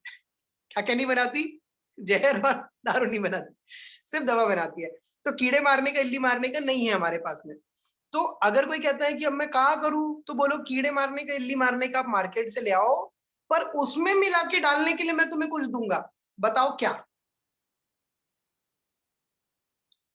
चिपकू नहीं, एग्री 82 चिपकू नहीं है। जो भी लोग मेरे को चिपकू बोल रहे हैं, एग्री 82 चिपकू नहीं है। एग्री 82 चिपकू की जगह डालने के लिए चिपकू से बेहतर चीज है, पर वो चिपकू नहीं है, राइट। कोई भी एग्री 82 को चिपकू नहीं बोलेगा। हाँ, किसान को अगर समझाने के लिए बोलना पड़ता है बात अलग है, पर अगर पढ़ा लिखा किसान भी मिल जाएगा तो वो बोलेगा ये चिपकू नहीं है लल्ला, हमें ना बताओ। ठीक है, एग्री 82। और एग्री 82 के साथ में मैं आपको बताऊंगा और क्या डालना है। डिपेंड करता है कि पौधा कौन सी अवस्था में चल रहा है। मान लीजिए पौधे की ग्रोथ वाली स्टेज में फफूंद लग गया है, तो है ना, उस फफूंद को मारने के लिए क्या डालना है, साथ में एग्री 82 डालना है, और साथ में क्या डालना है वो मैं बताऊंगा आपको। अगर पौधे में फूल लगने की स्टेज चल रही है तो फूल लगने की स्टेज में क्या डालना है मैं आपको बताऊंगा। अगर दाना बनने की या सब्जी बनने की या अनाज बनने की स्टेज चल रही है तो उस समय पे क्या डालना है मैं भी आपको बताऊंगा, चिंता बिल्कुल मत करो। ठीक है ना, बस आप बने रहो मेरे साथ में। किस किस को मजा आ रहा है ना, चलो बढ़िया। जिस जिसको मजा आ रहा है उनको मजे से नोट भी आएंगे, चिंता मत करो, देर आएंगे पर दुरुस्त आएंगे, चिंता मत करो आप। ठीक है ना, okay, thank you so much. क्या है ना, क्योंकि देखो बातें बहुत सारी हैं, मैंने लंबे समय में बहुत कुछ सीखा है और मुझे कम शब्दों में समझ नहीं आ रहा है, मैं बताऊं तो बताऊं कैसे। राइट, मैं कोशिश तो कर ही रहा हूँ। या तो देखो मैं कंपनी के ट्रेनर की तरह एक प्रेजेंटेशन चलाता जैसे वो चलाता है, और धड़ धड़ धड़ धड़ धड़ धड़ मुझे उस प्रेजेंटेशन को 10 मिनट में समझाने में टाइम नहीं लगता। पर आप लोग को ऐसा बाउंसर जाता है, ऐसा बाउंसर जाता है, ऐसा बाउंसर जाता है कि आप दोबारा मैदान जंग में नहीं उतरते। बोलते भाई साहब बहुत डिफिकल्ट है। पर अब आपको समझ में आ रहा होगा कि इतना भी डिफिकल्ट नहीं है, हमारे बस की है, हम कर लेंगे। आ रहा है, किस किस को विश्वास आ रहा है कि नहीं नहीं हम तो कर लेंगे सर? किस किस को विश्वास आ रहा है कर लेंगे सर हम तो? है ना, मुझे क्या थोड़ा शब्दों को बिगाड़ के इधर उधर की भाषा के शब्द जोड़ करके बोलने में बड़ा मजा आता है। थोड़ा फन ऐड हो जाता है ना। ठीक है, अच्छा। तो फफूंद लग जाता है, या इल्ली लग जाती है, या कीड़ा लग जाता है, कोई बैक्टीरिया वायरस का असर हो जाता है, तो हमारे पास में कीड़े या इल्ली को मारने के लिए कुछ नहीं है। उससे बोलिए कीड़े या इल्ली को मारने की दवा, मतलब कि जहर आप मार्केट से ले आइए, पर उसमें डालने के लिए चिपकू मत लाना, हम तुम्हें कुछ देंगे वो डालना। ठीक है, अगर कोई कहता है फफूंद लग रहा है या किसी बैक्टीरिया या वायरस का, है ना, प्रकोप हो गया है, कोई बैक्टीरिया या वायरस लग गया, कोई रोग लग गया है, तो फिर हमारे पास में प्रोडक्ट है जो हम उसको दे सकते हैं। उस प्रोडक्ट का नाम है agri Protek, PROTEK, agri Protek. ये फफूंद को भी मारता है, बैक्टीरिया वायरस को भी मारता है, राइट। परंतु ज्यादा बेहतर है, अगर आप किसान से पूछना, जब किसान के पास आप जाओ उसको जानकारी देने के लिए, तो उससे पूछना कि क्या आपके फसल में, क्या आपके पेड़ पौधों में, क्या आपके फल सब्जी अनाज के अंदर फफूंद की दिक्कत आती है क्या, है ना। अगर आपके यहाँ पे फफूंद की दिक्कत आती है तो दिक्कत का इंतजार मत करो, बचाव ही उपचार है। दिक्कत के आने के पहले ही आप प्रोटेक नामक एक चीज का इस्तेमाल करिए, हम आपको दे रहे हैं, तो आपके खेत में या तो दिक्कत नहीं आएगी, और आएगी भी तो इतनी कम आएगी कि कंट्रोल हो जाएगी। क्योंकि कई बार बैक्टीरिया या वायरस या फफूंद की दिक्कत इतनी खतरनाक होती है कि कंट्रोल ही नहीं होती, है ना। तो हम कुछ बता रहे हैं जिसका नाम है प्रोटेक, उसको आप डलवा देंगे अगर, तो उससे आपकी फफूंद की दिक्कत या तो नहीं आएगी, और आएगी भी तो कंट्रोल हो जाएगी। ठीक है, तो अगर पहले से डाल देंगे तो आप समझ गए, या तो आएगी नहीं या तो कंट्रोल हो जाएगी, और अगर बाद में डालेंगे तो चांसेस काफी कम होते हैं और ज्यादा मात्रा में स्प्रे करना पड़ता है ना। तो ये चीज हो गई। अब हम देखते हैं कि वेस्टीज का कौन कौन सा प्रोडक्ट किस किस टाइम यूज करना है, जो कि हमारे AAA.योगेश जी पूछ रहे हैं। ठीक है, तो चलो अब ये लिख लेते हैं। सबसे पहले जब मिट्टी को तैयार किया उस वक्त पे किसान कौन कौन से प्रोडक्ट इस्तेमाल कर सकता है। सबसे पहला प्रोडक्ट इस्तेमाल किया जा सकता है, करना ही है मैं कहूंगा, उसका नाम है ग्रैनुअल्स, GRANUELS, ग्रैनुअल्स। ग्रैनुअल्स का पूरा नाम है एग्री ह्यूमिक ग्रैनुअल। ग्रैनुअल एक दानेदार खाद होता है। मैं इसके बारे में आपको थ्योरेटिकल बहुत ज्यादा नहीं बताऊंगा, क्योंकि थ्योरेटिकल तो आपको यूट्यूब पे वीडियोस भी मिल जाएंगे। मैं आपको कुछ मोटी मोटी बातें बता रहा हूं जो मेरे जहन में आ रही है। ठीक है, एग्री ग्रैनुअल एक खाद है, ये खाद मिट्टी में पोषण को बनाने में मदद करता है ना। अगली चीज, मिट्टी को उपजाऊ बनाने में मदद करता है, मिट्टी को भुरभुरा बनाने में मदद करता है, मिट्टी के अंदर उन सूक्ष्म जीवों को पनपने में मदद करता है जिन सूक्ष्म जीवों की वजह से मिट्टी उपजाऊ बनती है। मिट्टी को दानेदार बनाएगा, भुरभुरा बनाएगा, मिट्टी में उन सूक्ष्म जीवों को पनपने में मदद करेगा जो सूक्ष्म जीव मिट्टी को उपजाऊ बनाते हैं। ठीक है, इसके अलावा मिट्टी को कैसा बनाएगा, मिट्टी को उपजाऊ बनाएगा, है ना, मतलब मिट्टी के अंदर न्यूट्रिशंस की को एब्जॉर्ब करके रखने में मदद करेगा, मिट्टी में न्यूट्रिशंस को होल्ड करने के, पोषण को पकड़ के रखने में मदद करेगा, मिट्टी की पानी को एब्जॉर्ब करने की क्षमता को भी बढ़ाएगा, मिट्टी में पानी को पकड़ के रखने में मदद करेगा, ठीक है। और फिर चूंकि ये एक खाद है, ग्रैनुअल एक खाद है, तो ये पौधे को खाद होने के पूरे फायदे देगा। एक खाद पौधे को जो जो फायदा देती है, ग्रैनुअल वो सारे फायदा देगी। ग्रैनुअल नाम की जो खाद है वो सारी फायदा देगी। हाँ, मिट्टी की फर्टिलिटी मतलब कि मिट्टी की उपजाऊ क्षमता को बिल्कुल बढ़ाएगी। उपजाऊ क्षमता को अंग्रेजी में कहते हैं फर्टिलिटी, है ना, तो मिट्टी की उपजाऊ क्षमता को भी बढ़ाएगी, है ना। कुछ कुछ चीजें स्किप हो सकती है, ऑब्वियस सी बात है, क्योंकि मैं कोई रट के नहीं बैठा हूँ और मैंने बिल्कुल कोई स्लाइड भी नहीं चलाई है, तो कुछ बातें स्किप भी हो सकती है। तो हम रेगुलरली सेशंस करेंगे तो उसमें आपको और चीजें क्लियर होगी। और आप अपने नियर बाय में जो भी एग्रीकल्चर प्रोडक्ट की ट्रेनिंग होगी जाइए, अटेंड करिए, कुछ वीडियोस के माध्यम से नोट्स भी बनाइए, तो आपको और क्लैरिटी मिलेगी। तो पहली चीज, मिट्टी तैयार करते वक्त या मिट्टी तैयार करने के बाद हम क्या डाल सकते हैं, ग्रेनुअल। दूसरी चीज हम क्या डाल सकते हैं, एग्री प्रोटेक। अगर किसी किसान को पता है कि मेरी फसल में फफूंद की समस्या आ जाती है, मेरी फसल में बैक्टीरिया वायरस लग जाता है, उस बैक्टीरिया वायरस की वजह से मेरी, है ना, फसल बर्बाद हो जाती है, तो उस व्यक्ति को प्रोटेक इसी समय पे इस्तेमाल कर लेना। कैसे इस्तेमाल करना है, बस धैर्य रखो, मैं बताऊंगा। और आपके जितने भी सवाल रहेंगे ना, मैं सबके जवाब दे के जाऊंगा, आप चिंता मत करो। आज नहीं दे पाऊंगा, कल दोबारा 9 बजे अपन रख लेंगे, या मॉर्निंग में कर लेंगे doubt and query session, question answer session. इसी बहाने सुबह जल्दी उठ जाएंगे सब लोग, ठीक है ना। पर आप चिंता मत करो, सब बताऊंगा मैं आपको। लिख के रखो अलग से डाउट, है ना, अपनी डायरी में। इधर नोट्स बना रहे हो तो इधर लिख के रखो कि भैया ये मेरा डाउट है, ठीक है। मैं कोशिश करूंगा आपके डाउट को क्लियर करूं, और नहीं कर पाऊंगा तो मैं कंपनी के ट्रेनर से पूछ के आपको बताऊंगा। और ठीक है, तो पूछ के बताऊंगा तो मेरा भी डाउट क्लियर हो जाएगा, है ना। बहुत चालाक हूं मैं, ऐसे ही करता हूँ, ठीक है। तो पहली चीज क्या डाल सकते हैं, ग्रैनुअल। दूसरी चीज क्या डाल सकते हैं, प्रोटेक्ट। प्रोटेक्ट क्या करेगा, मिट्टी में अनवांटेड बैक्टीरिया वायरस को पनपने में रोकेगा, और मिट्टी के अंदर फफूंद को पनपने से भी रोकेगा, ठीक है। प्रोटेक्ट के अंदर एक प्रकार का फफूंद ही होता है, उस फफूंद का नाम होता है माइसीलिया, है ना। अब इसका स्पेलिंग प्लीज मेरे से मत पूछना, ठीक है, मैं भी हिंदी मीडियम का ही विद्यार्थी हूँ। तो माइसीलिया नाम का फफूंद इसके अंदर होता है, और ये माइसीलिया नाम का फफूंद होता है शेर। जैसे शेर सारे जानवरों को खाता है, पर कभी घास खाता है क्या? पेट साफ करने के लिए थोड़ा बहुत कभी कभी खाता होगा, ये बात अलग है, दांत साफ करने के लिए खाता होगा, अलग बात है, पर पेट भरने के लिए नहीं खाता। तो वैसे ही जो माइसीलिया नाम का फफूंद है ना, ये फफूंद कभी भी पेड़ पौधों को नहीं खाता, ये फफूंद सिर्फ और सिर्फ फफूंद को ही खाता है। समझ गया आप? तो ये है हमारा प्रोटेक, आई थिंक आप समझ पाए। अच्छा, अभी मैंने वेस्टीज में एक बहुत अच्छा वीडियो डाला हुआ है यूट्यूब चैनल पे, मैंने वो देखा सॉइल के ऊपर से, मिट्टी के ऊपर से। तो उन्होंने एक बहुत अच्छी बात बोली कि जब भी कोई किसान बात करता है अपनी मिट्टी के बारे में, तो वो सिर्फ दो ही बात करता है। एक तो या तो वो ये बात करेगा हमारी मिट्टी चिकनी मिट्टी है, हमारी मिट्टी दोमट मिट्टी है, हमारी मिट्टी रेतीली मिट्टी है, हमारी मिट्टी काली मिट्टी है, हमारी मिट्टी ऐसी मिट्टी वैसी मिट्टी। दूसरी बात क्या करेगा वो बात करेगा मेरी मिट्टी में पोटाश की कमी, मेरी मिट्टी में जिंक की कमी, मेरी मिट्टी में आयरन की कमी, मेरी मिट्टी में कैल्शियम की कमी, है ना। पर एक बात कोई भी नहीं करता, पता है क्या? मिट्टी में जीवाणुओं की कमी। ऐसे सूक्ष्म जीवाणु जो मिट्टी को उपजाऊ बनाते हैं, ऐसे सूक्ष्म जीवाणु जो पेड़ पौधों को नुकसान करते हैं, पता है आपको।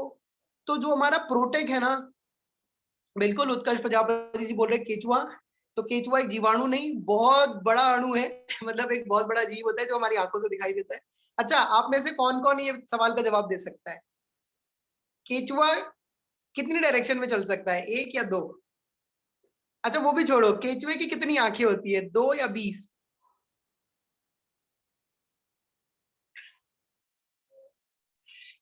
सोचो सोचो ओ माय गॉड, किसी ने 20 कहा।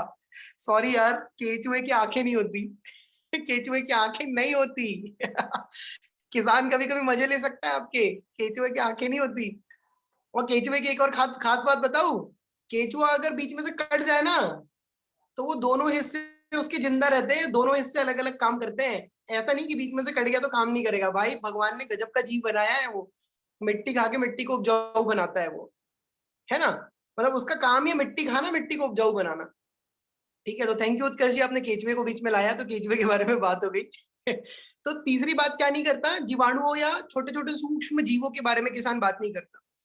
उन सूक्ष्म जीवों की वजह से ही मिट्टी उपजाऊ रहती है, और हमारा जो प्रोटेक है ना, वो हानिकारक सूक्ष्म जीवों को पनपने से रोकता है। जितने भी हानिकारक मतलब हानि पहुंचाने वाले, नुकसान पहुंचाने वाले सूक्ष्म जीव होते हैं, उनको पनपने से रोकता है। और जितने भी उपयोगी सूक्ष्म जीव होते हैं, उनको पनपने में मदद करता है। कौन सा प्रोडक्ट? कौन सा product? Which product? Tell me in the chat box, कौन सा प्रोडक्ट? नाम बताओ। अरे लल्ला कोई तो बताओ। Okay okay, protic. Protic is the right answer. अरे अभी के अभी बताया, भूल गए। Protic, right. अब हम आगे बढ़ते हैं। खेत को तैयार करते वक्त और कुछ डालना चाहे तो क्या डाल सकते हैं? खेत को तैयार करते वक्त अगर किसी किसान को पता है कि मेरे खेत की मिट्टी में पोषण बहुत कम है, तो थोड़ा महंगा हो जाएगा, परंतु वो चाहे तो नैनोटेक भी डाल सकता है। Nanotek, agri Nanotek, NANOTEK, NANOTEK, Nanotek भी डाल सकता है। और इन्हीं सारी चीजों के साथ मिला करके एग्री 82 भी डालना है। एग्री 82 इज लाइक नमक। हर सब्जी में नमक कंपलसरी है, बिना नमक के सब्जी बेस्वाद लगेगी ना, वैसे ही एग्री 82 हर चीज में डालना है, वो नमक है, उसके बिना कोई स्वाद नहीं आना। समझ गए आप? प्लीज इसको लिखना मत, है ना, ये बस याद रखने के लिए मैंने बोला है, नहीं तो आप लिख लोगे एग्री 82 नमक है, किसी किसान को बताओगे ये नमक है, बोलेगा भैया सॉल्ट डलवा रहे हो हमारे खेत में, ऐसे नहीं करना, ठीक है। हर चीज में डालना कंपलसरी है एग्री 82, ठीक है ना। तो नैनोटेक क्या होगा? सूक्ष्म पोषक तत्व, जिनकी पोषक मैंने कि जो ऐसे माइक्रो न्यूट्रिशन मतलब छोटे छोटे न्यूट्रिशन, जैसे कैल्शियम, मैग्नीशियम, आयरन, निकेल, ऐसे बहुत सारे बोरॉन हमारे खेत को, मिट्टी को चाहिए होते हैं, क्योंकि पौधे मिट्टी से खींचते हैं और वो बड़े होते हैं उस पोषण को खींच के, है ना। उनका ग्रोथ, उनका डेवलपमेंट उस पोषण की वजह से ही होता है, तो उसकी कमी को पूरा करता है नैनोटेक। तो ये चीजें डाली जा सकती है। अगर एकदम बजट फ्रेंडली में बात करूं, सर ऐसा कुछ बताओ बजट फ्रेंडली जो कोई भी आदमी इस्तेमाल कर सके, तो आप यहाँ पे कम से कम बोल रहा हूं ग्रेनुअल और 82 जरूर डलवाए। अब बात आती है कितना डालना है, लिख लो जल्दी जल्दी, हाथ चलाओ, बिल्कुल एकदम टार्जन द वंडर कार की तरह हाथ चलाओ। ग्रेनुअल 1 एकड़ में डालना है 5 से 8 किलो। हमारा जो पैकेट आता है वो 5 किलो का आता है, तो 1 एकड़ में एक पैकेट काफी है, ठीक है ना। और इसी के साथ में एग्री 82 मिलाना है, मतलब क्या करना है, उसी पैकेट में एग्री 82 डाल दो। अभी गेहूं की फसल की अगर हम बात करें या ओवरऑल दूसरी फसलों के हिसाब से भी बात करें, तो 150 से 200 ml, 150 से 200 ml। अब ये मत पूछना सर ml क्या होता है, मैं बताऊंगा LML होता है, गाड़ी आती थी तो LML, तो ml मतलब होता है मिलीलीटर, है ना। आपने छोटा सा देखा होगा बच्चों की दवाओं के साथ में कितना सा ढक्कन आता है ना, तो ml। अब छोटा वाला एग्री 82 तो मुझे नहीं पता, पर जो 500 ml वाला एग्री 82 आता है ना, 500 ml का इतना बड़ा एक बॉटल आता है एग्री 82 का, उस बॉटल का ढक्कन 12 ml का होता है। अगर पूरा लबालब ऊपर तक भरोगे ना, लबालब एकदम, जैसे चाय कैसे दूध ऐसे लबालब भर के पीते हो गिलास में, ऐसे लबालब भर दोगे तो 12 ml, ठीक है। और अगर ठीक ठाक भरोगे, जैसे अपन अपने घर आए वाले गेस्ट को पानी ठीक ठाक भर के पिलाते हैं, ऐसे पूरा भर के नहीं पिलाते गिले तेरे कपड़ों पे गिर जाए, तो ठीक ठाक भर के अगर डालोगे तो 10 ml रहेगा एक ढक्कन में, ठीक है। तो 150 से 200 ml ये लिख लो, क्योंकि किसान पूछता है कई बार, भैया तुम्हारी दवाई डालनी है, तुमने ml वेमएल तो बता दिया, अब ये भी बता दो कितने ढक्कन डालना है। उसको ml से कोई मतलब नहीं है, वो कोई बच्चों की दवाई का ढक्कन लेके नहीं बैठा रहता है। तो उसको बता देना ये जो एग्री 82 का डब्बा है ना, इसका जो ढक्कन है वो 10 ml का है, 10 से 12 ml का। तो एक ढक है ना, तो एक ढक्कन 10 से 12 ml, ठीक है। तो हम कहाँ पे थे? एग्री ग्रैनुअल के साथ में 150 से 200 ml एग्री 82 मिला करके डालना है, ठीक है ना। अब जो हमारा ग्रैनुअल है वो दानेदार है, तो ना इसको एक चीज मतलब छींटा मारना, मतलब कि छिड़क सकते हैं खेतों में, है ना, ऐसे मुट्ठी में लिया ऐसे छिड़क दिया, ऐसे मुट्ठी में लिया छिड़क दिया, ऐसे करके, है ना। तो ग्रैनुअल को छींटा भी मार सकते हैं। अब कोई अगर आपसे ये पूछे, कई बार लोग पूछते हैं, किसान पूछते हैं कि भैया मात्र 5 किलो हम इतनी सारी जमीन में कैसे डालें, बताओ, ये तो 10 कदम में खत्म हो जाएगा। तो आप उनको ये बोल सकते हो कि आप इसको रेत में मिला के या तो फिर भुरभुरी मिट्टी में मिला के भी डाल सकते हो, जिससे कि क्वांटिटी बढ़ जाएगी। जैसे मान लीजिए कि एग्जांपल, कौन कौन तसला जानता है? तसला, तसला तसला, ढुल्ली ऐसे मतलब कुछ भी खाद वाद रखने के लिए, कुछ भी रखने के लिए। अब हाथ में तो ऐसे लेके घूमेंगे नहीं कि इतना सा खाद डालने जा रहे हैं खेत में। भाई कोई बड़ा बर्तन, कोई पतीला चाहिए ना, ऐसा बड़ा सा पतीला जिसके अंदर धान है ना रख के ले जाएंगे। तो मान लो कोई किसान कह रहा है कि मेरे यहाँ पे भैया 1 एकड़ में, मुझे ना एग्जाम्पल दे रहा हूँ, प्लीज इसको एग्जाम्पल की तरह ही लेना, थ्योरी मत लिख लेना, चेतन सर ने सिखाया, ठीक है।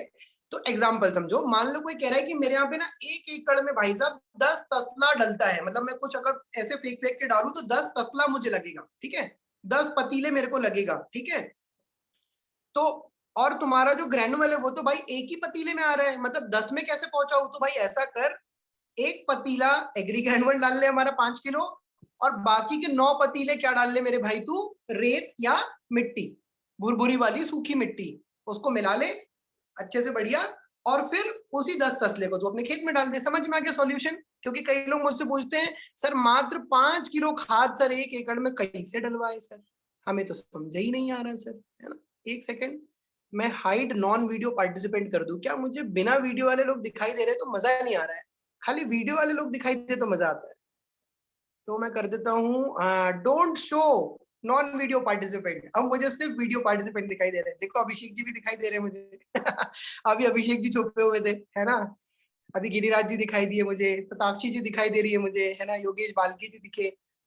उन्हें नॉन वीडियो वाले देख के क्या मतलब, वीडियो वाले को देखो, है ना। मुझे गोपाल सर दिखाई दे रहे हैं, दिन भर ड्यूटी करके आए, है ना, इतना सारा स्ट्रेस, उसके बावजूद देखो वीडियो ऑन करके। हमेशा मैंने देखा है गोपाल सर वीडियो ऑन करके ही हर सेशन अटेंड करते हैं, चाहे वो सुबह 5 बजे मैजिकल मॉर्निंग हो या रात को 9 बजे 10 बजे कोई सेशन हो। तो हमें सबको गोपाल सर से सीखना चाहिए, राइट। तो हमारे हमारे बीच में एक टीचर बैठे हुए हैं, राइट, गोपाल सर जो कि एक टीचर है, और हम जैसे बच्चों को बचपन से पढ़ा लिखा के बड़ा किया, और आज उनका लर्निंग एटीट्यूड देखो, डायरी पेन लेकर के वीडियो ऑन करके बैठे हैं। शर्म करो बाकी लोग, अगर एक टीचर वीडियो ऑन करके बैठे तो आप लोग को भी वीडियो ऑन करके बैठना चाहिए, राइट। तो हम आगे बढ़ते हैं। एग्री ब्याज से कितना डालना है समझ में आ गया, ग्रेनुअल को कैसे खेत में पहुंचाना है समझ में आ गया। अगर आप प्रोटेक भी डलवाना चाहते हैं खेत तैयार करते वक्त, तो 500 ग्राम प्रोटेक डलवाना है। 500 ग्राम, हमारा एक पैकेट जो आता है 250 ग्राम का भी आता है, और एक पैकेट 500 ग्राम का भी आता है। तो आपको खेत तैयार करते वक्त अगर ग्रेनुअल और 82 के साथ में खेत में प्रोटेक भी डलवाना है, तो आप वहां पे कितना डलवाएंगे? 500 ग्राम 1 एकड़ में। देखिए अब ना, किसी के यहाँ पे बीघे से नापते हैं, किसी के यहाँ कट्ठे से नापते हैं। तो मित्र अपने घर में दादा दादी से, बूढ़े बुजुर्गों से पूछ लीजिए कि 1 एकड़ में कितना कट्ठा होता है, 1 एकड़ में कितना बीघा होता है, ठीक है। क्योंकि हर कहीं पे ना क्या होता है कि लोग अलग अलग तरीके से नापते हैं, तो वो आपको आपके घर वाले बता देंगे, ठीक है। आपके घर पे दादा दादी, नाना नानी, अड़ोस पड़ोस के कोई अंकल अंकल कोई भी बता देंगे, आप उनसे पूछ लेना, ठीक है। अगर यहीं पे आप नैनोटेक का इस्तेमाल करना चाहे तो नैनोटेक भी 500 ग्राम डालना है। नैनोटेक की भी 2 पैकिंग आती है, एक पैकिंग 250 ग्राम की आती है और एक पैकिंग 500 ग्राम की आती है। हरियाणा में किला सर, अच्छा हरियाणा में सीधे किले बना देते हैं चलो बढ़िया, हमारे शुभम जी हरियाणा के करीब रहते हैं ना। चलो ठीक है भाई, जो भी लोग लेफ्ट कर रहे हैं, मैं बताऊं अधूरा ज्ञान संकट का पर्याय होता है। आई नो कि it is difficult to attend the trainings. मैं आपको बताऊं, हमने नेटवर्क मार्केटिंग की जब शुरुआत करी, सुबह सुबह 5 बजे उठ करके भी रूम से निकलते थे हम काउंसलिंग ट्रेनिंग अटेंड करने के लिए, और घर पे जूम पे नहीं होती थी। जूम तो कोरोना का आशीर्वाद है, तो कोरोना आशीर्वाद स्वरूप हमें जूम दे करके गया, वरना हम सुबह सुबह 5 बजे उठ करके ठंड में ठिठुरते हुए जुगाड़ से जाते थे 12-12, 13-13 किलोमीटर दूर ऐसी ट्रेनिंग अटेंड करने सुबह सुबह, क्योंकि भाई 7 बजे कॉलेज भी तो है, 8 बजे कॉलेज भी तो है, कॉलेज भी तो जाना है। तो अगर सोचो हम लोग इतनी तकलीफ उठा करके सीख सकते थे, तो यार घर बैठे जूम पे सीखने में, यार मैं तो ये भी नहीं बोल रहा कि जबरदस्ती वीडियो ऑन करो, कोई दिक्कत नहीं है, आप अपने घर के कपड़ों में बैठ के डायरी में नोट्स बनाओ, पर लीव मत करो यार। मेरा कोई नुकसान नहीं है, मैं बताऊं नुकसान किसका है? सिर्फ और सिर्फ आपका स्वयं का ठीक है। तो आगे बढ़ते हैं। अब आती है बात बीज बोने की, क्योंकि अगर कोई इंसान रोपाई की बात करेगा तो मैं रोपाई वाले का फोन पे बता दूंगा, अभी मैं बीज वाली बात करता हूँ, या फिर अभी इसके बाद बताता हूँ। अब जब बीज बोता है किसान तो क्या करता है? बीज का उपचार करता है, क्योंकि बीज अगर उपचारित कर लिया जाए, मैं हार्डली अभी ना इस सेशन को 15 से 20 मिनट लगेंगे, क्योंकि ये प्रोडक्ट जो है वेस्टीज के बहुत इजीली आप समझ जाओगे, कम समय में समझ जाओगे, ठीक है। और फिर आपके doubts and questions upon 15 minute में क्लियर कर लेंगे। अभी 10 बज के 1 मिनट हुआ है, हार्डली 10:30 बजे तक चलेगा, और मेरे पेट में चूहे बहुत कूद रहे हैं। मैंने सुबह 8:30-9 बजे कुछ खाया था, फिर मैंने 10 बजे कुछ खाया था और तब से मैं भूखा हूँ भाई साहब। तो मेरे पेट में चूहे बहुत कूद रहे हैं, मुझे खुद को मीटिंग बंद करने की बहुत जल्दी है ना। मेरे घर के सब लोग खा रहे हैं, मैं अकेला ही यहाँ बैठा हुआ हूँ। तो क्या मुझे भी वो है ना इनकी, यार कहीं खत्म ना हो जाए खाना। ठीक है, तो आप चिंता मत करो, मैं भी आपकी ही दौड़ में हूँ। जैसे आपको भूख लगी मुझे भी लगी है। तो जब बीज उपचार करते हैं, बीज बोते हैं तो बीज का उपचार करते हैं। सारे किसान उपचार नहीं करते, पर बीज उपचार करने का फायदा क्या होता है कि बीज सड़ता गलता नहीं है। क्योंकि मिट्टी में हमने बीज डाल दिया, फिर हमने पानी छोड़ दिया, जब नमी बनेगी तो बीज सड़गल भी तो सकता है। तो अगर हम बीज का उपचार करते हैं तो बीज सड़ेगा या गलेगा नहीं। दूसरी चीज, अगर मिट्टी में किसी प्रकार का कोई बैक्टीरिया वायरस है तो बीज उपचार करने से वो बैक्टीरिया वायरस हमारे बीज को खराब नहीं करता। अगर किसी प्रकार का फफूंद हमारे खेत में है पहले से, तो बीज उपचार करने से वो फफूंद भी उस पौधे को नुकसान, उस फल को, उस अनाज, उस बीज को नुकसान नहीं करता, उस बीज को नुकसान नहीं करता। तो बीज उपचार इसे कहते हैं। बीज उपचार में क्या होता है कि हमारा दो प्रोडक्ट यूज होता है, वो आप लिख लीजिए पहले। पहला प्रोडक्ट हमारा इस्तेमाल होता है ह्यूमिक लिक्विड। अभी तक हम बात कर रहे थे ह्यूमिक ग्रैनुअल की, अब हम बात कर रहे हैं ह्यूमिक लिक्विड की। ठीक है, तो ह्यूमिक लिक्विड बीज उपचार में पहला प्रोडक्ट यूज होता है ह्यूमिक लिक्विड। दूसरा प्रोडक्ट जो हम यूज करते हैं बीज उपचार में वो है प्रोटेक। Protic PROTEK। कितना कितना इस्तेमाल करना है? प्रति किलोग्राम बीज के लिए हमें 5 ml एग्री ह्यूमिक लेना होता है। कितना? 5 ml। 1 किलोग्राम बीज के लिए 5 ml एग्री ह्यूमिक लेना है, और 1 किलोग्राम बीज के लिए 5 ग्राम प्रोटेक लेना है। 5 ml ह्यूमिक, 5 ग्राम प्रोटेक। ठीक है, अब कैसे बीज उपचार करना है? जैसे गेहूं की फसल बात करता हूं मैं। अब 1 एकड़ में लगभग लगभग मान लीजिए, देखो मुझे खुद को भी एग्जैक्टली नहीं पता है, अभी भी ये चीज मुझे पूछनी बाकी है। राइट, मैं एक दिन किसी से पूछ रहा था तो मुझे जवाब नहीं मिल पाया, क्योंकि शायद उन्हें इतना नहीं पता था उसके बारे में। तो मैंने सोचा अब जरूर कोई व्यक्ति मिलेगा तो पूछूंगा। बट लगभग लगभग मुझे लगता है, अगर यहाँ पे कोई खेती बाड़ी का जानकार है तो प्लीज मुझे गाइड करिएगा। 1 एकड़ में गेहूं का शायद 100 किलो बीज बोया जाता है। सही बोल रहा हूं मैं? जिन लोगों को खेती का नॉलेज है तो प्लीज मुझे बताओ। तो 100 किलो मान लो बीज बो रहे हैं, तो अब 100 किलो बीज में कैसे मिलाओगे? तो एक डाउट एंड डिफिकल्टी वाला प्रॉब्लम है। अच्छा, 1 एकड़ नहीं है भाई, किसी के यहाँ 10 एकड़ है, तो 100 × 10 मतलब 1000 किलो में कैसे मिलाओगे? तो क्या करना है, एक छाया में, धूप में नहीं, छाया में, किसी कमरे में या किसी पेड़ की छाया में, बड़े से पेड़ की छाया में एक फट्टा बिछाओ बढ़िया, और उस फट्टे के ऊपर दाना डाल दो जो बोने के लिए लाया है। और उस दाने के ऊपर, अब मान लो 100 किलो बीज है तो कितना ह्यूमिक लिक्विड लगेगा? 500 ml लगेगा। 1 किलो में 5 ml, तो 100 किलो में 500 ml, है ना? देखो उत्कर्ष जी बोले लगभग 100 किलो लगता है 1 एकड़ में। थैंक यू उत्कर्ष जी भाई। और 5 ग्राम प्रति किलोग्राम के हिसाब से डालना था प्रोटेक्ट, तो 100 किलो में कितना लगेगा? 500 ग्राम। तो 500 ml ह्यूमिक और 500 ग्राम प्रोटेक्ट को घोल बना लो बढ़िया। मान लो एक बकेट ले लो, बकेट में पानी ले लो, और पानी में प्रोटेक और ह्यूमिक का घोल बना लो। उस घोल को पूरा गेहूं के ऊपर डाल दो, और गेहूं को थोड़ा, जैसे कैसे आटा सानना, मिलाना, गूंथना, जो भी शब्द आप यूज करते होंगे, वैसे ही उथल पुथल कर दो। जिससे क्या होगा कि एक लेप बन जाएगा पूरे के पूरे बीज के ऊपर, सारे बीज के ऊपर एक लेप बन जाएगा उसका। समझ रहे हो आप? तो इस तरीके से बीज पे एक कोटिंग हो गई, एक लेयर बन गई, एक लेप लग गया, किस चीज का? प्रोटेक और ह्यूमिक का। आ गया समझ में? अब इस बीज को सूखने देना है छाया में ही, धूप में नहीं ले जाना है। जिस छाया में इसको मिलाया है वहीं पे सूखने देना है ना? कितनी देर? आधा घंटा, 1 घंटा। जैसे ही वो दवा उसमें एब्जॉर्ब हो गई, जैसे ही वो सूख गई, उसमें का पानी भाप बन के उड़ गया और वो दवा उसमें चिपक गई। जैसे घर में पुताई करते हैं हम लोग, तो पुताई करके अपन तुरंत हाथ लगाओ तो क्या होता है? नमी रहती है ना, उंगली पे नमी आ जाती है। पर 1 घंटे, 2 घंटे, 3 घंटे, अगले दिन हाथ लगाओ तो नमी नहीं आती है। अभी आप सब लोग अपने घर की दीवार को ऐसे रगड़ रगड़ के भी करोगे तो नमी नहीं आएगी, हो सकता है कलर आ जाए पर नमी नहीं आएगी, है ना? तो वैसे ही नमी जैसे ही खत्म हो जाए, वो बीज में एब्जॉर्ब हो चुकी है, दवा सूख चुकी है, उस पर कोटिंग, उस पर लेयर बन चुकी है, तो अब उसको बीज को बोने के लिए ले जाएगी। तो ये हो गया बीज उपचार। समझ में आ गया? अब कई मेरे भक्तगण यहाँ पे गलती करते, कई सारे लोग वेस्टीज के भक्तगण गलती करते हैं कि वो बीज उपचार में एग्री 82 डलवा देते हैं। भैया माफ करो, ऐसा नहीं करो। एग्री 82 बीज उपचार में बिल्कुल मत डलवाना। इसके अलावा जो दलहनी फसलें होती है, मतलब दाल या तिलहन जिनसे तेल निकालते हैं या जिनकी दालें बनती है, जैसे कि मूंग हो गया, तिल हो गया, सरसों हो गया, इनमें आपने सुना होगा शायद बचपन में, राइजोबियम नाम का एक जीवाणु होता है।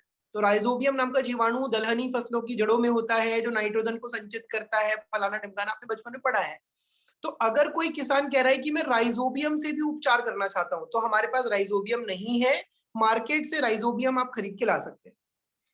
पहले ह्यूमिक और प्रोटेक्ट से उपचार कर लो, जैसे ही वो सूख जाए उसके बाद में राइजोबियम से उपचार कर लो और फिर बोने ले जाओ। ह्यूमिक, प्रोटेक और राइजोबियम को एक साथ मिला के उपचार नहीं करना है। पहले ह्यूमिक और प्रोटेक से उपचार कर लो, उसको सूख जाने दो, फिर राइजोबियम से उपचार करो, उससे सूख जाने दो, फिर बोने ले जाओ। समझ में आ गया? आ गया निधि जी? ठीक है, चलो अब अपन आगे बढ़ते हैं। अब बीज को बोने ले गए।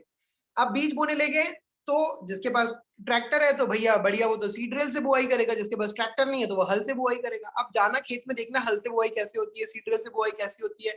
तो सीड ड्रिल में एक कंटेनर होता है, उसका ढक्कन खोलते हैं, उसमें दाना डालते हैं और बढ़िया बोते हैं। अब कई किसान जिन्होंने मिट्टी तैयार करने के बाद में खाद नहीं डाला था, वो क्या करते पता है आपको? बीज बोते वक्त खाद डालते हैं, जैसे कि डीएपी या यूरिया। भाई अगर मैं कहीं पे भी गलत हूं तो प्लीज मुझे बता देना, ठीक है? पर्सनल मैसेज करना है यार, पब्लिकली मत डालना। ठीक है, ठीक है। तो सीड्रिल में ही दाने के साथ में खाद डाल देते हैं, ठीक है, जैसे कि डीएपी और यूरिया। अभी गेहूं की टाइम की बात कर रहा हूँ, डीएपी और यूरिया। और कई किसानों को पता है क्या लगता है कि हम बीज के साथ में जो डीएपी यूरिया डाल रहे हैं ना, हम बीज उपचार कर रहे हैं। अरे लल्ला, तुम बीज उपचार नहीं कर रहे हो, तुम खाली बीज को पनपने के लिए और पौधा बनने के लिए खाद दे रहे हो, डीएपी और यूरिया। वो उपचार नहीं है, ठीक है? उपचार करने की चीजें अलग होती है। जैसे कि हमने ह्यूमिक और प्रोटेक्ट से उपचार किया, जैसे राइजोबियम से उपचार होता है। मार्केट में भी कई बीज उपचार करने की दवाइयां आती है। इनफैक्ट जो महंगा बीज खरीदा जाता है पैकेट में बोने के लिए जो आता है, कई दफा वो उपचारित ही आता है, मतलब मार्केट से उपचारित ही आता है, उपचारित करके ही बेचा जाता है ना? कई बार ऐसा भी होगा, कुछ किसान बोलेंगे हम तो उपचारित बीज ही खरीदते हैं। तो आप उनसे पूछ सकते हैं कि ये बीज किन चीजों से उपचारित है, और जिन भी चीजों से उपचारित किया गया है उसका क्या फायदा है, ठीक है? अगर आपको समझ में आता है जिन चीजों से उपचारित किया गया है उनके फायदे और वेस्टीज से उपचार करने के फायदे अलग अलग है, तो वेस्टीज से भी उपचार करवा दो उसके बाद में। अगर आपको समझ में आता है मार्केट में जिस चीज से उपचारित करके बीज दिया गया है उसके फायदे, और वेस्टीज में जिस चीज से उपचार किया जा रहा है उसके फायदे एक ही जैसे है, तो बेचारे का खर्चा मत बढ़वाओ, उसको बोलना चलो ठीक है भैया, है ना?